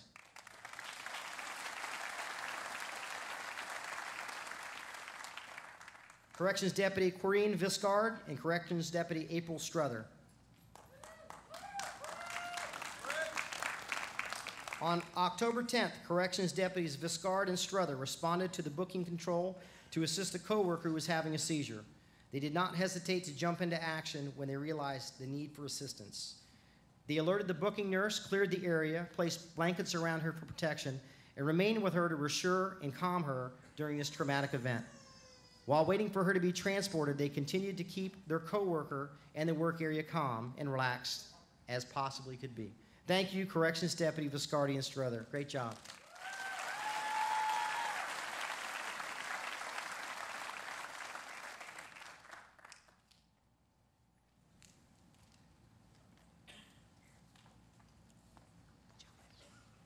Corporal Jason Brim and Corrections Deputy Robert Brown for December. On December 7th, Correction Deputy Robert Brown was assigned to 300 pod as a rover. His duties included supervising maximum security inmates with telephone calls, showers, feeding, medical security, mail, and legal correspondence. In this housing unit, the Alpha and Bravo cell blocks house and administer disciplinary confinement inmates. Within these two cell blocks, inmates are let out of their assigned cells one at a time. During showers, telephone use, and cleanup, the corrections deputies keep a log and work from one cell to another, conducting their daily operations. Some inmates are classified as double restraint. These inmates are restrained before they exit their cells. During showers, telephone, and recreational activities, one of their hands is freed from the double restraint or to shower or to use the telephone. As Corrections Deputy Robert Brown and Corporal James Brim took a double restraint maximum security inmate to use the telephone, the inmate refused to comply with directions. Several more orders were given by Corrections Deputy Brown and Corporal Brim to end the conversation, hang up the telephone, and return to his cell. The inmate still refused and challenged the correctional deputies by telling them they would have to use the department-issued chemical agent and spray him to get him off the telephone. Several more orders were given, and the inmate still refused. Corporal Brim then attempted to end the call by hanging up the telephone receiver. The inmate then blocked the telephone and pushed Corporal Brim away, turned and attacked, using his one free, unrestrained hand to strike Corporal Brim several times in the face with a closed fist. As Corrections Deputy Brown attempted to restrain the inmate, he was struck in the face by the inmate, breaking his glasses, cutting his face, and causing him to temporarily lose vision in his left eye. As the corrections deputy inmates fell to the ground, the inmate was able to climb onto Corporal Brim and straddle him, using his legs to pin Corporal Brim's legs and restrain him to the ground.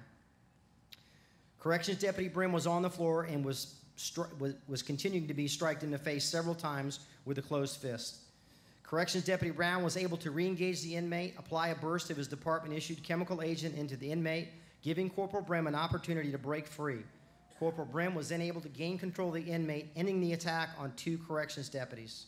Corrections Deputy Robert Brown was immediately treated by the jail's medical staff, then transported to a medical facility outside the jail for further treatment to his injury. He's also awarded a wound bar as a result of this incident. For his actions, Corporal Brim was awarded a bar of merit. Thank you, Corporal Brim and Corrections Deputy Brown. Great job. Hey, Sheriff, hold on a minute, guys. I see a pattern in this. Hold on, guys. Hold on. I see a pattern here. Come back over here by the sheriff, if you don't mind. Well, I've read two different things tonight where Corporal Brim has been struck in the face with a closed fist. Have you seen Corporal Brim? He can't stand too many more shots to the face. You know, Corporal, I tell you, the sheriff used to wrestle in high school. Maybe, I wrestled in high school, not wrestled. Oh, not wrestled, it was wrestle? I'm sorry. Maybe you could swing by the office and get some pointers. Maybe we can work out a little bit together. Usually better with my feet. Fantastic job. Better with his feet. Maybe you should use your feet next time. Thank you, guys. Great job.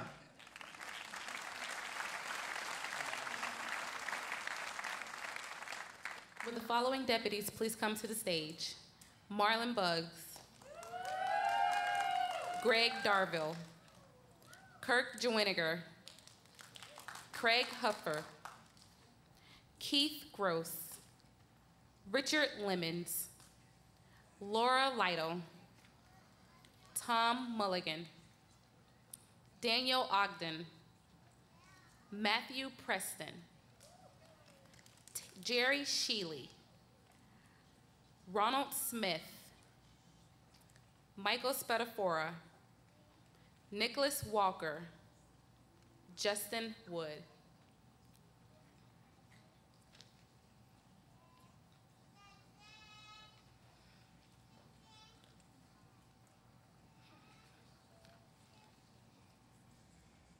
January Deputy of the Month, Deputy Justin Wood and Deputy Matthew Preston.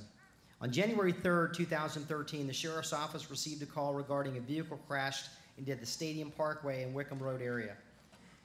As more information was provided, it appeared that one of the vehicles drove into a nearby pond and its occupants had become trapped inside the vehicle, and the vehicle had become submerged.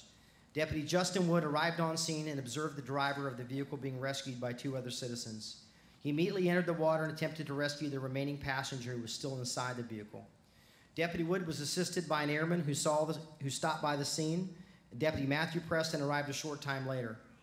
By this time, the car was completely submerged in approximately 8 feet of water. The 2 deputies and airmen worked together, searching underwater in hopes of retrieving the passenger. The water was very cold and murky, making the rescuers depend upon their touch rather than sight.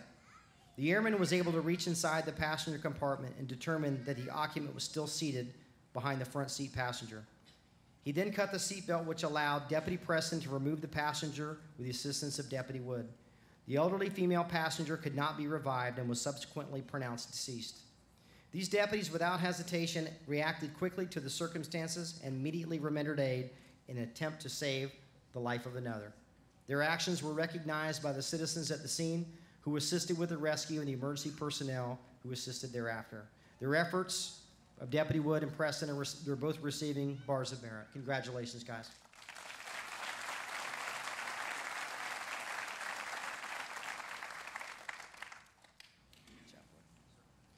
Agent Thomas Mulligan.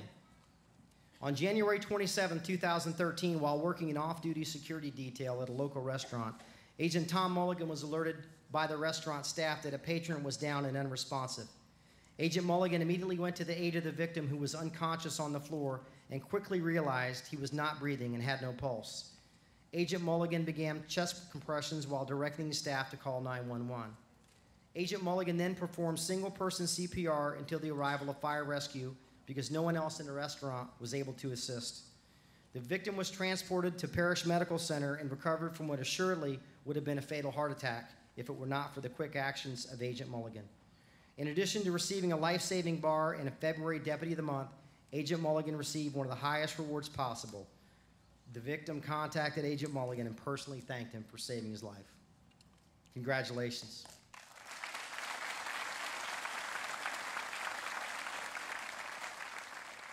This is the reason that everybody should take a course in CPR. Corporal Keith Gross. You heard earlier this evening about the hard work of Agents Ethan Kersey and Agent Chris Cardinal in shutting down a ring of boat thieves around the state.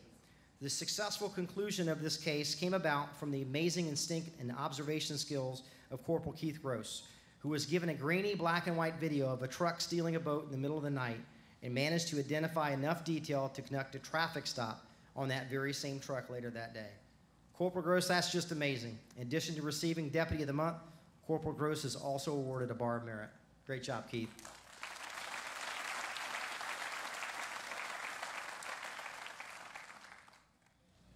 Deputy Richard Lemons. On May 5th at 1:30 a.m., Deputy Lemons was off duty in an apartment complex in the capacity of courtesy officer. He was awakened by a loud knocking at his front door and subsequently heard multiple subjects outside of his residence screaming and yelling.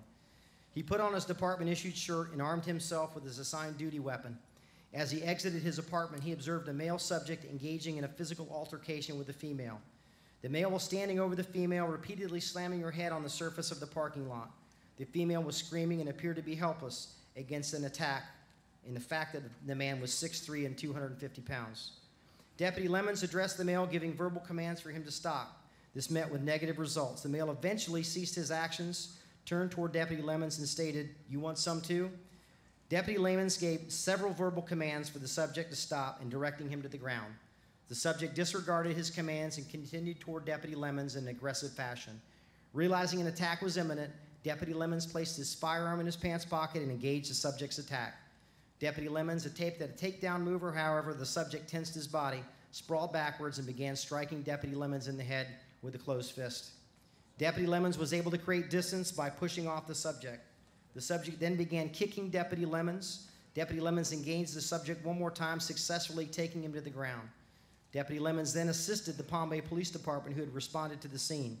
As the subject continued to violently resist law enforcement efforts at control, he was subsequently administered 2 cycles from a Palm Bay officer's ECW, or taser. Due to the fact that Deputy Lemons was actively engaged with the subject during the cycles, he also received the effects of the taser as well. During this incident, Deputy Lemons displayed extreme professionalism, restraint, and dedication to duty. Deputy Lemons' quick response prevented serious injury to the victim, and Deputy Lemons placed the safety of the victim as well as other citizens first and foremost. He is awarded Deputy of the Month and a Bar of Merit for this incident. Congratulations.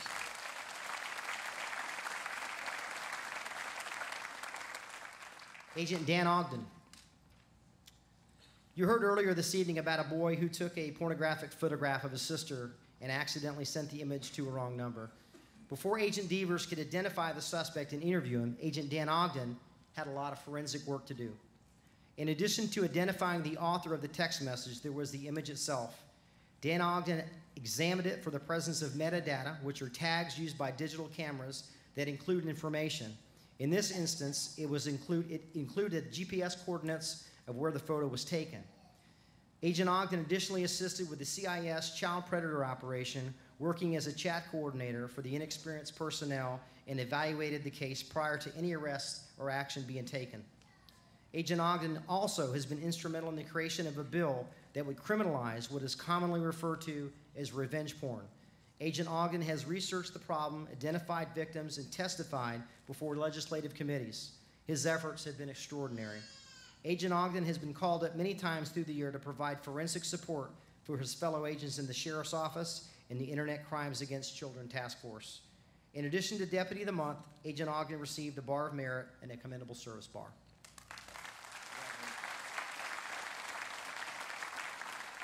Agent Nicholas Walker. On January 7, 2013, the Brevard County Sheriff's Office received a call from the Suffolk Community Correction Center in Delaware about an escaped prisoner. A Tier 3 sex offender had escaped from the Delaware Department of Corrections. It was thought that the escapee may be planning to stay with a family member in Brevard County. Agent Nick Walker was called and began identifying potential areas to avoid detection. The following morning, Agent Walker received a bolo from the Taylor County Sheriff's Office that the escapee had committed an armed robbery at a convenience store in their jurisdiction and was involved in a pursuit where he abandoned a stolen vehicle. Inside the vehicle was information related to Brevard County. Shortly thereafter, another vehicle was reported stolen and then abandoned in Dixie County after a short pursuit by the Dixie County Sheriff's Office. And within minutes, another vehicle had been reported stolen. The Taylor County Sheriff's Office generated a statewide bolo with special emphasis on Brevard County. Now, Shirleywood wasn't foolish enough to continue to Brevard County after leaving possible destination information in abandoned vehicles for law enforcement. But he was. Agent Walker requested agents conduct surveillance on the Merritt Island residence. Surveillance agents then observed the most recent stolen vehicle pull past to the rear of the residence and attempt to conceal the vehicle. The escapee, now with bleach blonde hair, was observed on the porch. The men went inside the residence and a perimeter was established. Other occupants exited the residence, but the escapee refused. The SWAT team responded, and after a brief standoff, the escapee, who had barricaded himself inside the residence, surrendered and was taken away. After executing a search warrant of the stolen vehicle, Agent Walker recovered a flannel jacket and hat, which was used in 3 of the armed robberies committed after the escape. Agent Walker also recovered property belonging to an additional victim whose house was burglarized. In addition to the Deputy of the Month, Agent Walker has been awarded a Bar of Merit for his actions. Great job, Agent Walker.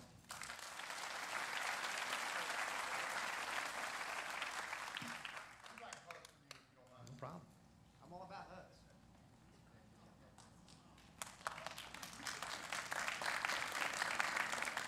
I'm surprised that plaque you're giving him is so small, but hey, that's up to you. Now you made me lose my spot. Corporal Jerry Shealy. On July 24th, a 911 call was received in reference to a small child that had suffered severe head injury and was not breathing after falling off a bar stool in the kitchen. Corporal Jerry Shealy responded and located an unresponsive 6-year-old.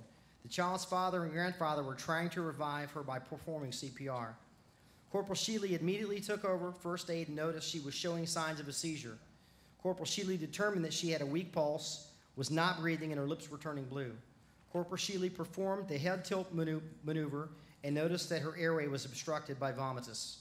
Corporal Shealy cleared her airway by using a finger sweep and began CPR. He was then able to get the child breathing on her own and continued to monitor the child until BCFR arrived. The doctors at Arnold Palmer credited Corporal Shealy with saving the child's life and advising if she did not suffer any injuries as a result of her fall, but was exhibiting signs of having suffered a serious seizure. Her doctor confirmed that the seizure could have been caused by all the symptoms that were observed, including the lack of breathing and the immediate need for CPR. The child has since made a full recovery.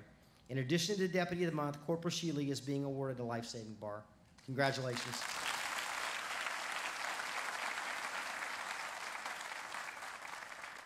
Agent Marlon Buggs and Agent Kurt Jewiniger.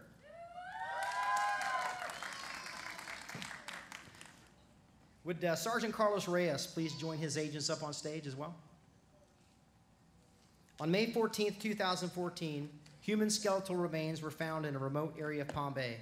Homicide and crime scene units were summoned to the scene to assume the investigation. Agent Marlon Buggs was assigned as the lead investigator, and his partner, Agent Kurt Jewiniger, assisted. The victim was determined to be a dismembered elderly female, and a cardiac pacemaker was located within the body. Information obtained from the pacemaker provided a potential lead that could be used in identifying the victim. Agent Buggs and Jewiniger made contact with a representative of the pacemaker company who provided tentative identification of the victim as a 71-year-old female. The data obtained indicated the victim was recently residing in Melbourne. Agent Buggs obtained a search warrant for the residence, which was executed on May 16th. On the date the search warrant was executed, the home was in process of being remodeled by the landlord. The crime scene unit was able to process and collect trace evidence indicating that the murder had occurred at the home. Witness interviews revealed that the residence was abruptly vacated by the family in early April. The victim formerly resided in the home with her son, his wife, and their 3 children.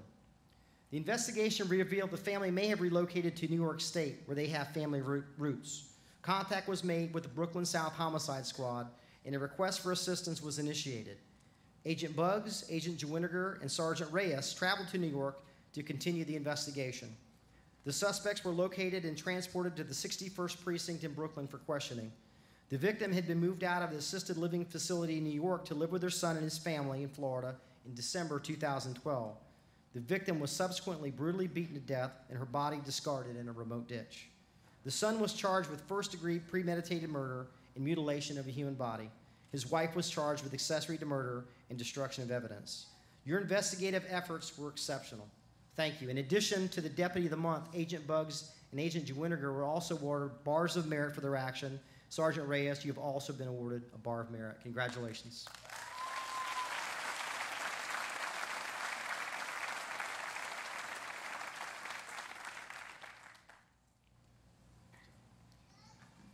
Agent Michael Spatafora. In January 2013, Agent Mike Spatafora began an undercover operation in a public internet chat room that caters to persons who have desired to meet underage children for the purpose of having sexual relationships. This undercover operation began after he placed a classified ad that advised he was looking for like-minded individuals who wished to trade ideas. Agent Spatafora received a response from a person later identified as Cherie Ali, who was from the United Kingdom. As horrifying as this may sound, Ali stated that he was looking to start a relationship with a teenage girl for an absolute unimaginable purpose.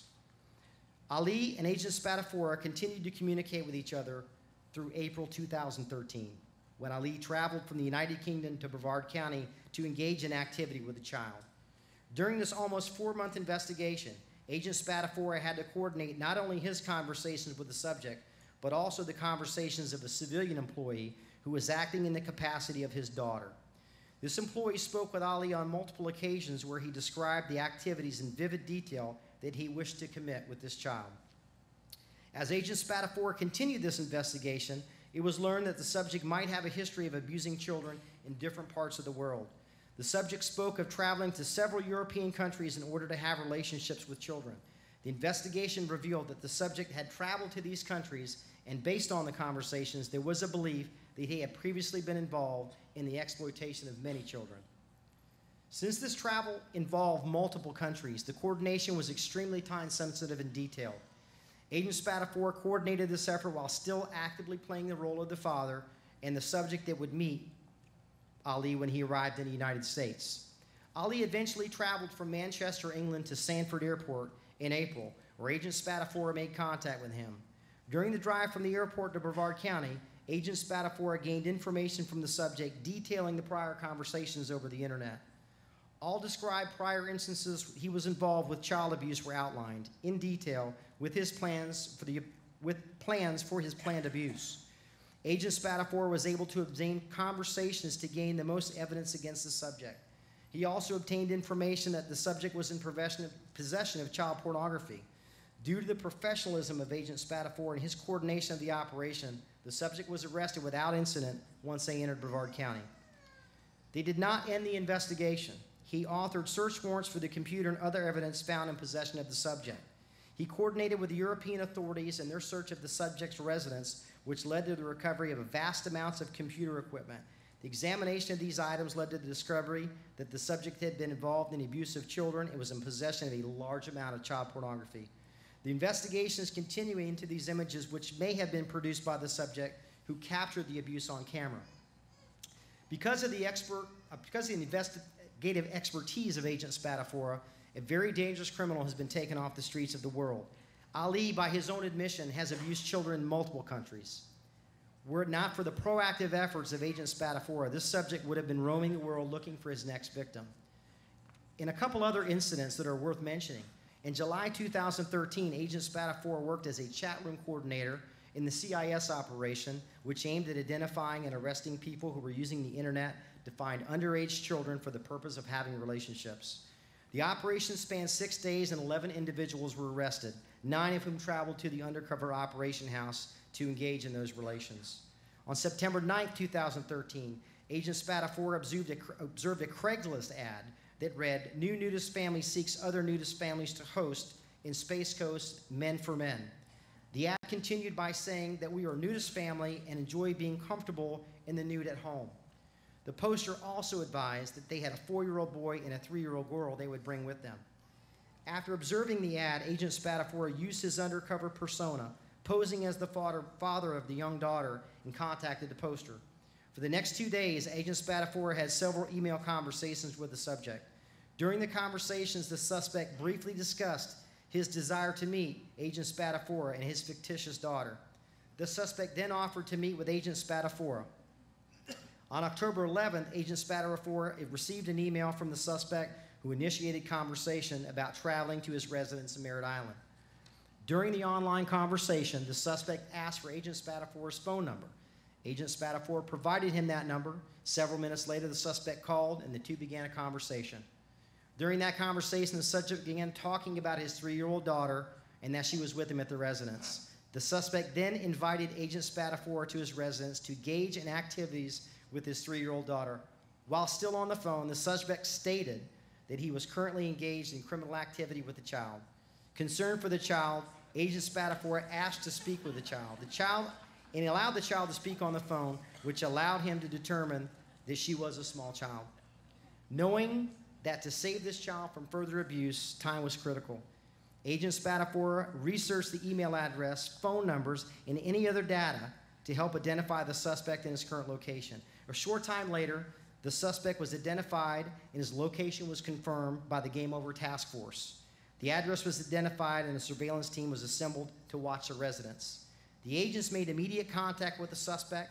Agent Spatafora conducted an in-depth interview with the suspect, confessed to a list of terrible criminal activities, as well as videotaping and photographing encounters that were transmitted to other adults over the internet. A search warrant was obtained for the residence, which produced vital electronic and physical evidence that corroborated that confession. Forensics examiners from the Digital Forensics Unit of the Sheriff's Office, assisted by investigating and collecting and processing the various electronic devices and recovered throughout the investigation. As a result of that effort, an additional suspect from Orlando was identified. The suspect was interviewed and confessed to sexually battering his children, as well as producing and distributing child pornography. 3 children were rescued from the residence and transported to the Children's Advocacy Center for an examination and medical treatment.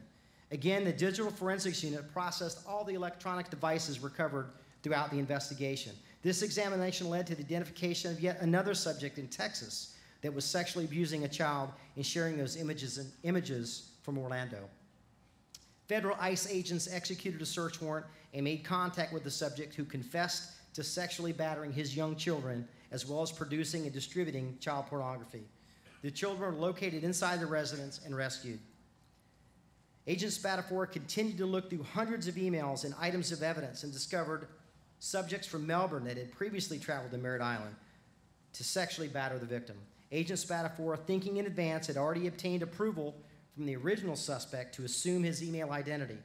Using that email account, Agent Spatafora contacted subjects from Melbourne, and on November 5th, the male replied to his email and volunteered to travel to the residence to again abuse the child. The surveillance team followed, and several other units were set up near the residence to conduct the traffic stop. And when the subject turned down the street leading to the residence, he was stopped and subsequently interviewed. He provided a full confession of previously traveling to the residence and sexually battering the child. He also confessed to traveling to the residence on this date with the expectation to again sexually abuse this child. As a direct result of Agent Spatafora's investigation, 13 children were rescued from a significant and from ongoing sexual abuse, which spanned multiple states.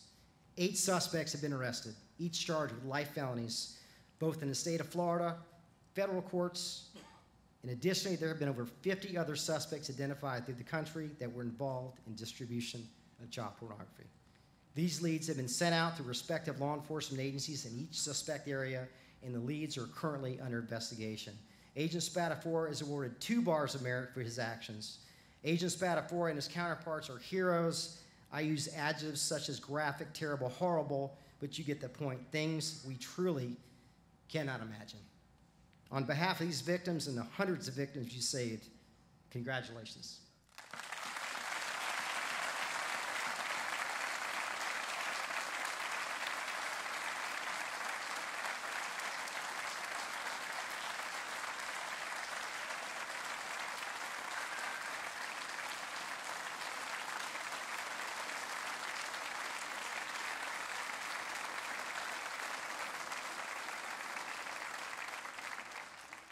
October, Deputy Laura Lytle and Deputy Greg Darville. Luis Viega is a 5-year-old male with Down syndrome. On October 14th, Luis was attending a Cub Scout meeting and for unknown reasons got up and ran out of the building. The scout leader chased but was unable to catch him. Luis ran across the street into the parking lot and traveled into the southbound lanes of US 1. He ran directly into the path of a full-size pickup truck. The driver of the truck attempted to swerve around him, but Luis was struck by the front passenger side of the vehicle. Deputies Laura Lytle and Greg Darville responded to the scene and found Luis lying on the ground, unconscious and suffering severe trauma. A nurse had stopped at the scene and was checking Luis while Deputy Darville retrieved his AED. The nurse advised that Luis was not breathing and he had no pulse. She immediately began providing Luis with rescue breathing while Deputy Lytle provided chest compressions. They did this despite the fact that Luis was bleeding from multiple injuries to his face, and they did not have a protective mask. The nurse and Deputy Lytle provided 3 cycles of breathing and chest compressions, while Deputy Darville prepared to attach the AED pads. After 3 cycles, Luis began breathing again, and BCFR arrived on scene to provide care. Because of the extent of his injuries, Luis was flown to Arnold Palmer Hospital. Medics advised that the injuries were so severe it was unlikely that Luis would survive. Once he arrived at Arnold Palmer, Luis was placed in an induced coma. His injuries included multiple broken bones and swelling of his brain that required surgery. On November 7th, Deputy Lytle received a photograph from Lewis's family. The photograph was of Lewis awake in the hospital, and the message was thanking Deputy Lytle for his assistance. In addition to receiving Deputy of the Month awards, Deputy Lytle and Deputy Darville have been awarded life-saving bars. Congratulations. Great job.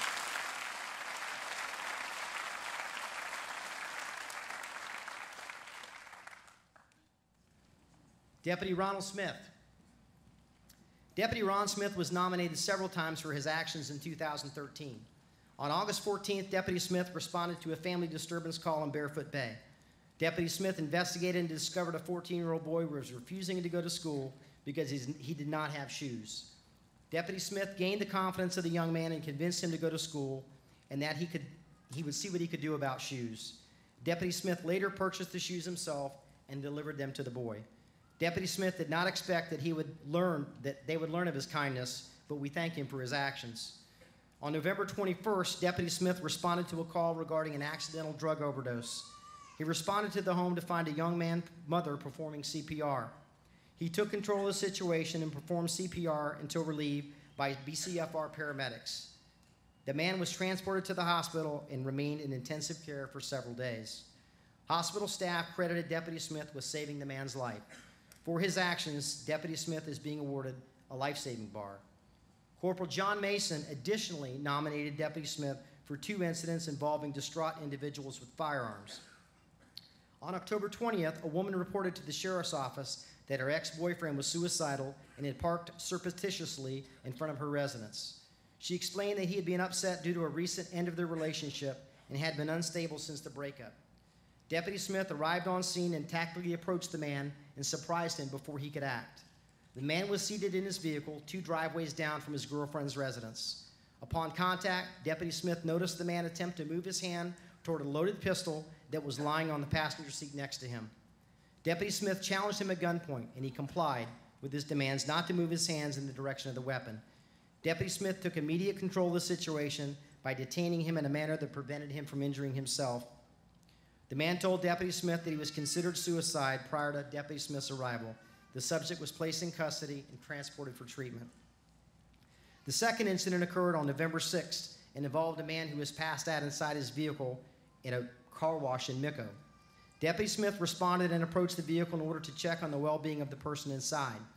Deputy Smith knocked on the window of the vehicle and several times got no response from the occupant. Deputy Smith advised he had trouble seeing inside the car because it had tinted windows and the windows were wet from the wash.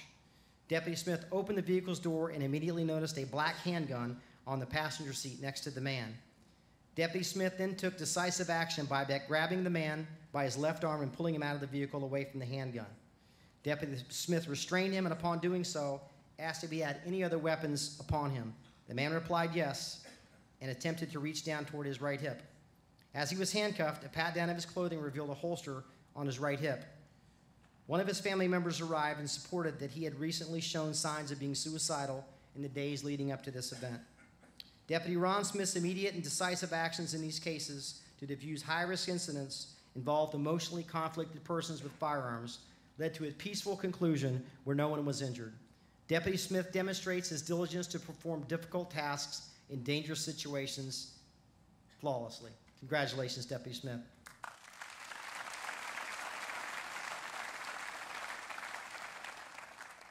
All right, at this time, we'll move to our Of the Year awards. And tonight it has been an honor and a pleasure for me to have the opportunity to stand on stage and be able to not only shake hands with our award winners, but also let them know how much we as an agency appreciate them. That would not have been possible without our incredible announcer Corporal Angel Reddy, and our MC, Commander Greg Purdon. So I greatly appreciate them doing that for us. Please give them a big round of applause. They've done a great job. All right, Greg, let me borrow your paper if I can. You got it. Okay. All right, our next award is the Citizen of the Year. This award is for someone who is not a member of our agency, but who we want to recognize for the incredible work they have done within our community. Tonight's ceremony has been dedicated to all of those who either have or continue to serve in our military, and our next honoree fits that bill. As many of you know, one of my heroes is General George Patton, and one of his favorite quotes was, l'audace, toujours l'audace, which translates as audacity, audacity, always audacity. Audacity is courage, bravery, mettle, and guts. When I think our Citizen of the Year, those are the words that come to my mind. Our Citizen of the Year joined the Army at the age of 17, serving in the 82nd Airborne for 2 years and extending his service to be a paratrooper. In April 1969, just 19 years old, he found himself in the jungles of Vietnam. For over a year, he cleared the jungle pass and secured the front lines. In April of 1970, he came home, but the war had taken its toll. And his mind was full of combat and distress, and in those days, PTSD was barely spoken of or even acknowledged. Like many others who came home suffering, he just wondered for years. 20 years later, he eventually accepted help from family.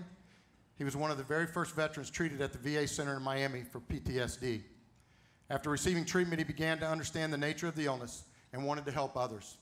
Working for the advocacy of homeless veterans, he knew that his story, the story of a young man seeking purpose and a position of honor by supporting his family, his community, and his country, only to find the horrors of war, the humiliation of PTSD, and a country that couldn't understand. In the years that have followed, he has fought loudly for our homeless heroes, so loudly that this country started to pay attention. His voice brought help and awareness, led to positive legislation, always presenting veteran affairs as a top priority. In March of 2008, he founded the nonprofit organization National Veterans Homeless Support Incorporated. After considering the staggering data from the Department of Veteran Affairs, which identified there were over 1,200 homeless veterans living in the woods and parks throughout Brevard County. With amazing support from the community, he and the NVHS have set new sights on a way to help transition our homeless veterans back into our society. This man had the audacity to make it happen. Ladies and gentlemen, the Brevard County Sheriff's Office Citizen of the Year is George Taylor, Sr. George, please join me on stage.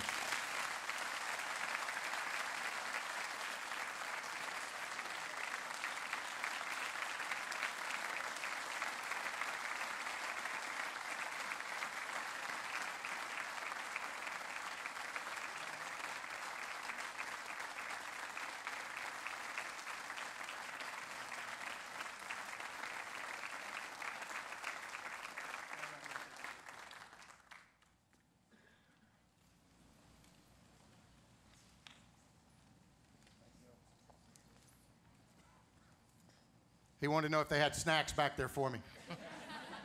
Thanks. I'm really glad I brought you up, George.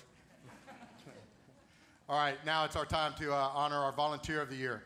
A caring, dedicated, and outstanding citizen are only a few adjectives that can be used to describe this year's Volunteer of the Year. This gentleman committed his entire life to make our world a better place. His actions have truly defined and established the standard for a volunteer. Originally from England, our Volunteer of the Year settled in Florida and began volunteering immediately with the Grant Volunteer Fire Department and Grant Community Club, where he personally assisted in the construction of the club buildings. As a member of the Loyal Order of Moose since 1970, he was key in fundraising efforts and for the Tommy the Moose concept, where stuffed animals are provided to sheriff's deputies for children in need. Our Volunteer of the Year has been an active volunteer for the Brevard County Sheriff's Office Citizen Observer Patrol program, working in the Grant-Valkyria area for the past 6 years. Staffing the front desk of the South Precinct, he was the first person the public met every Monday. On Fridays, he could be found patrolling in the COP squad car. During 2013, he supported the citizens of Brevard County by volunteering 418 hours in only 8 months, all at the tender age of 90.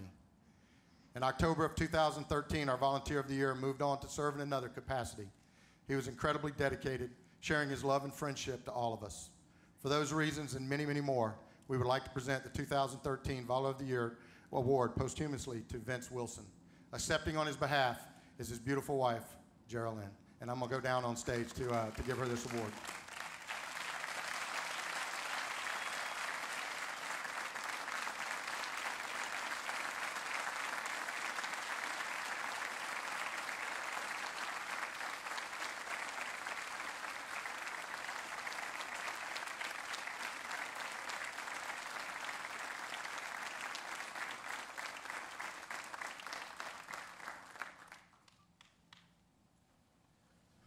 All right, our next award this evening is the Partnership Award. Recognizes an individual who, through their efforts, has built partnerships and relationships between agencies to enable and assist those in their time of need. This year's recipient has long been involved in serving Brevard County. The recipient has served on the executive board of the Police Athletic League for the past 6 years, most recently participating in the selection process for their new executive director. When I asked for a volunteer to spearhead a nonprofit charity concept to benefit first responders who are experiencing personal hardship, our recipient provided the drive and the expertise necessary for the development and implementation of that charity. She then provided the guidance and support during the 6-month process to gain our not-for-profit status and be able to make the Brevard County Public Safety Charity a reality. She's committed her lives to serving others while experiencing hardships and circumstances beyond their control is what the Brevard County Public Safety Charity is all about. Whether assisting at-risk children or preparing a new pathway to give help to our first-line defenders, this year's recipient's compassion and caring for others is being recognized tonight. Please join me in congratulating our 2013 Partnership Award winner, Accounting Manager Denise Postaway. Denise.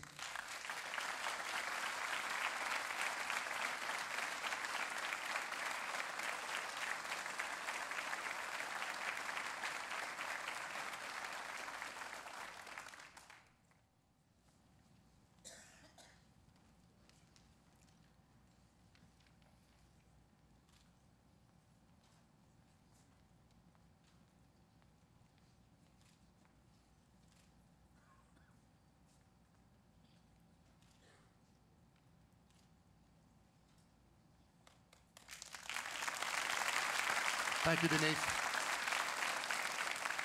At this time, I'd like to personally thank President Vince Champion and Al Betra of the Coastal Florida Police Benevolence Association for their continued support of the Brevard County Sheriff's Office. Tonight, they will present a special gift to the Of the Year Award recipients as they exit the stage. We greatly appreciate your support. Thank you so much for being here. All right, our Reserve Deputy of the Year. This deputy comes to the Reserve Unit after an honorable and distinguished career with the Brevard County Sheriff's Office. His retirement from full-time status did not slow him down one bit. His dedication to the agency and community is just as strong, and it's unwavering. He can be counted upon any time his services are needed, and the training and mentorship he provides to the unit is second to none. His years of experience and leadership have proven absolutely invaluable to our agency. He is both an outstanding member of the Reserve Unit and an incredible asset to our agency and to our citizens. Ladies and gentlemen, your 2013 Reserve Deputy of the Year is Deputy Frank Flake.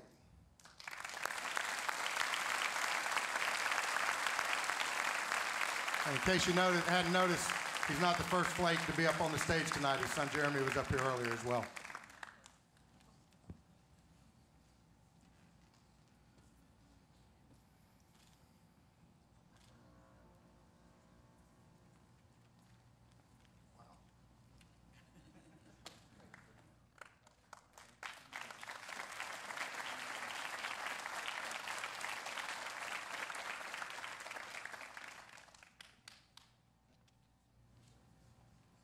All right, we will now honor the Communications Officer of the Year.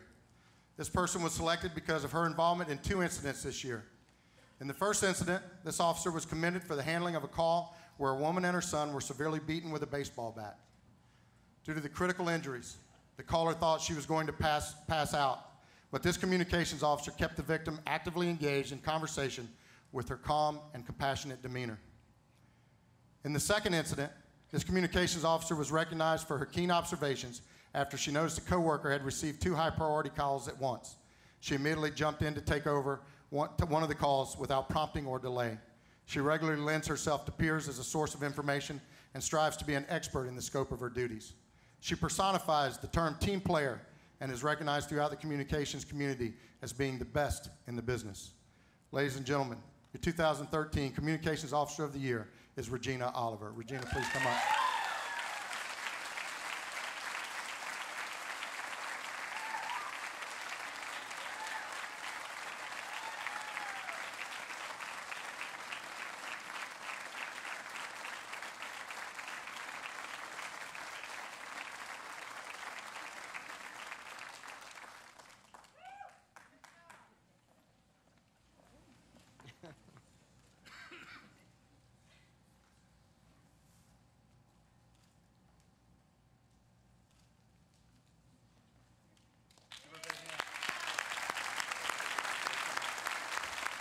Now it's time to honor our Employee of the Year.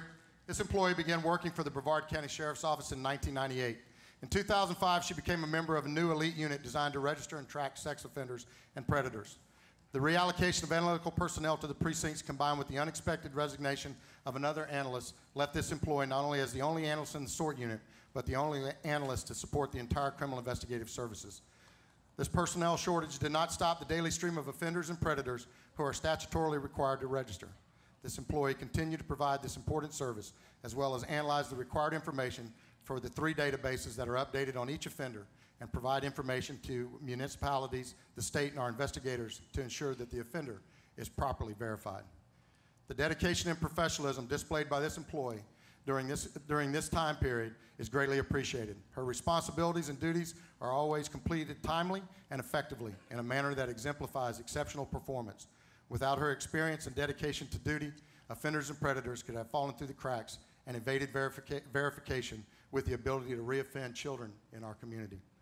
Ladies and gentlemen, your 2013 Employee of the Year is Analyst Laura Klein.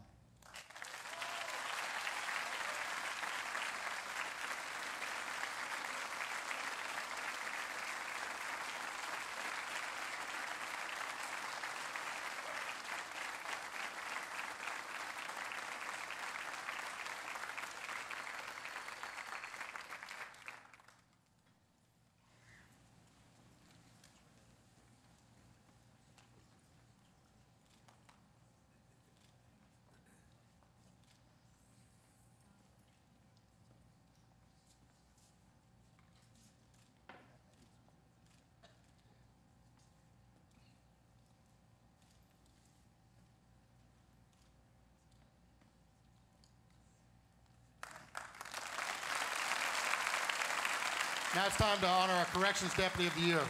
While off duty, these corrections deputies witnessed a disturbance at a local retail store. They observed what was a dangerous situation for not only the store employees involved, but for innocent shoppers in the store and those in the parking lot, and they didn't hesitate to take action. These 2 corrections deputies are extremely proactive in the jail, and no one was surprised to learn that they are an alert when off duty as they are on duty. All right, so maybe they don't play by the rules when they're out, and maybe they get beat up sometimes, but I will tell you, they do a heck of a job for us. Ladies and gentlemen, there's no doubt who this is. Our Corrections Deputies of the Year are Corporal Jason Brim and Corrections Deputy Barry Taylor.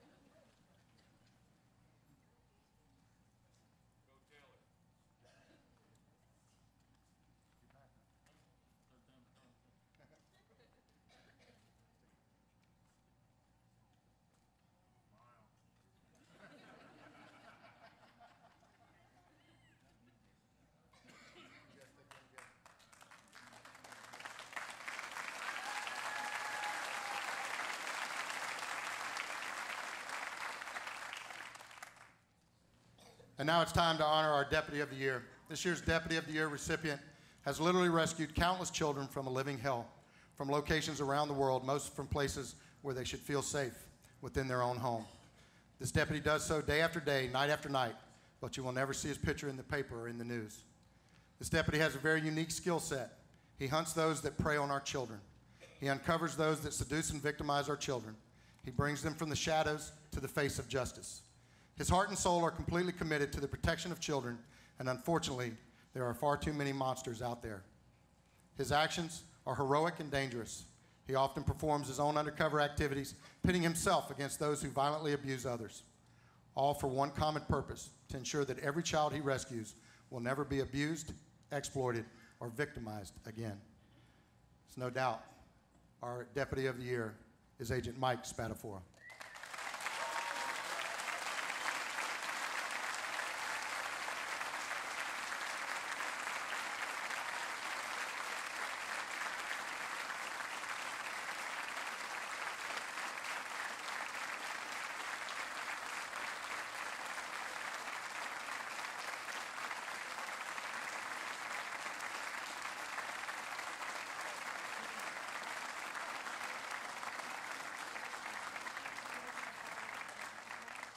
follow directions very good, but he's really good at what he does.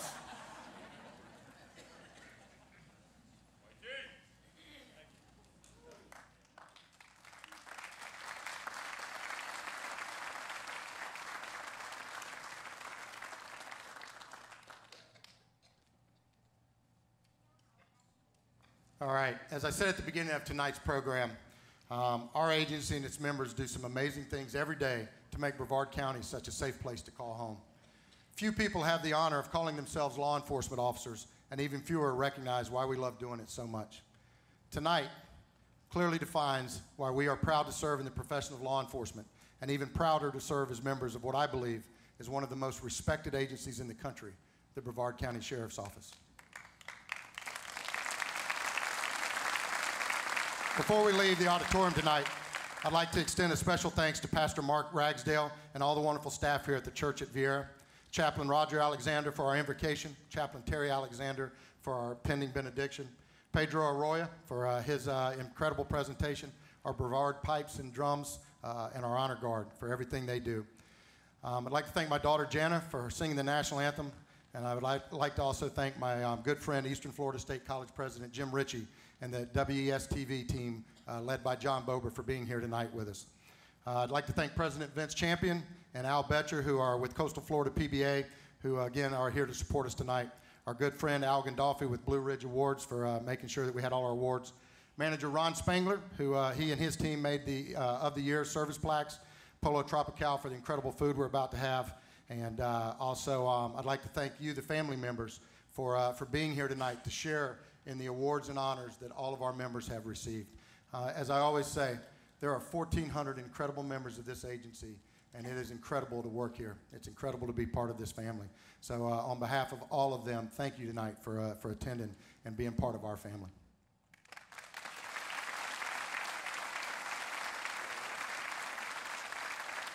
The of the year recipients are asked to please remain after the closing for ceremony and photos. Just a reminder, there's lots of food upstairs, so everyone please eat. Chaplain Terry Alexander will now lead us in prayer. Congratulations to you all. Should we stand while we close in prayer? Now I pray, in your journeys, may God direct you. The Lord bless you and keep you. The Lord make his face to shine upon you and be gracious to you. The Lord turn his face toward you and give you peace. May he keep you as the apple of his eye. May he hide you in the shadow of his wings. And may the grace of our Lord be with you now and always. Amen. Thank you for coming tonight, everybody. Please go up to the reception, have a great time, take all the pictures you want out front with the award winners, and always thank you for your support of the Brevard County Sheriff's Office. Have a great evening.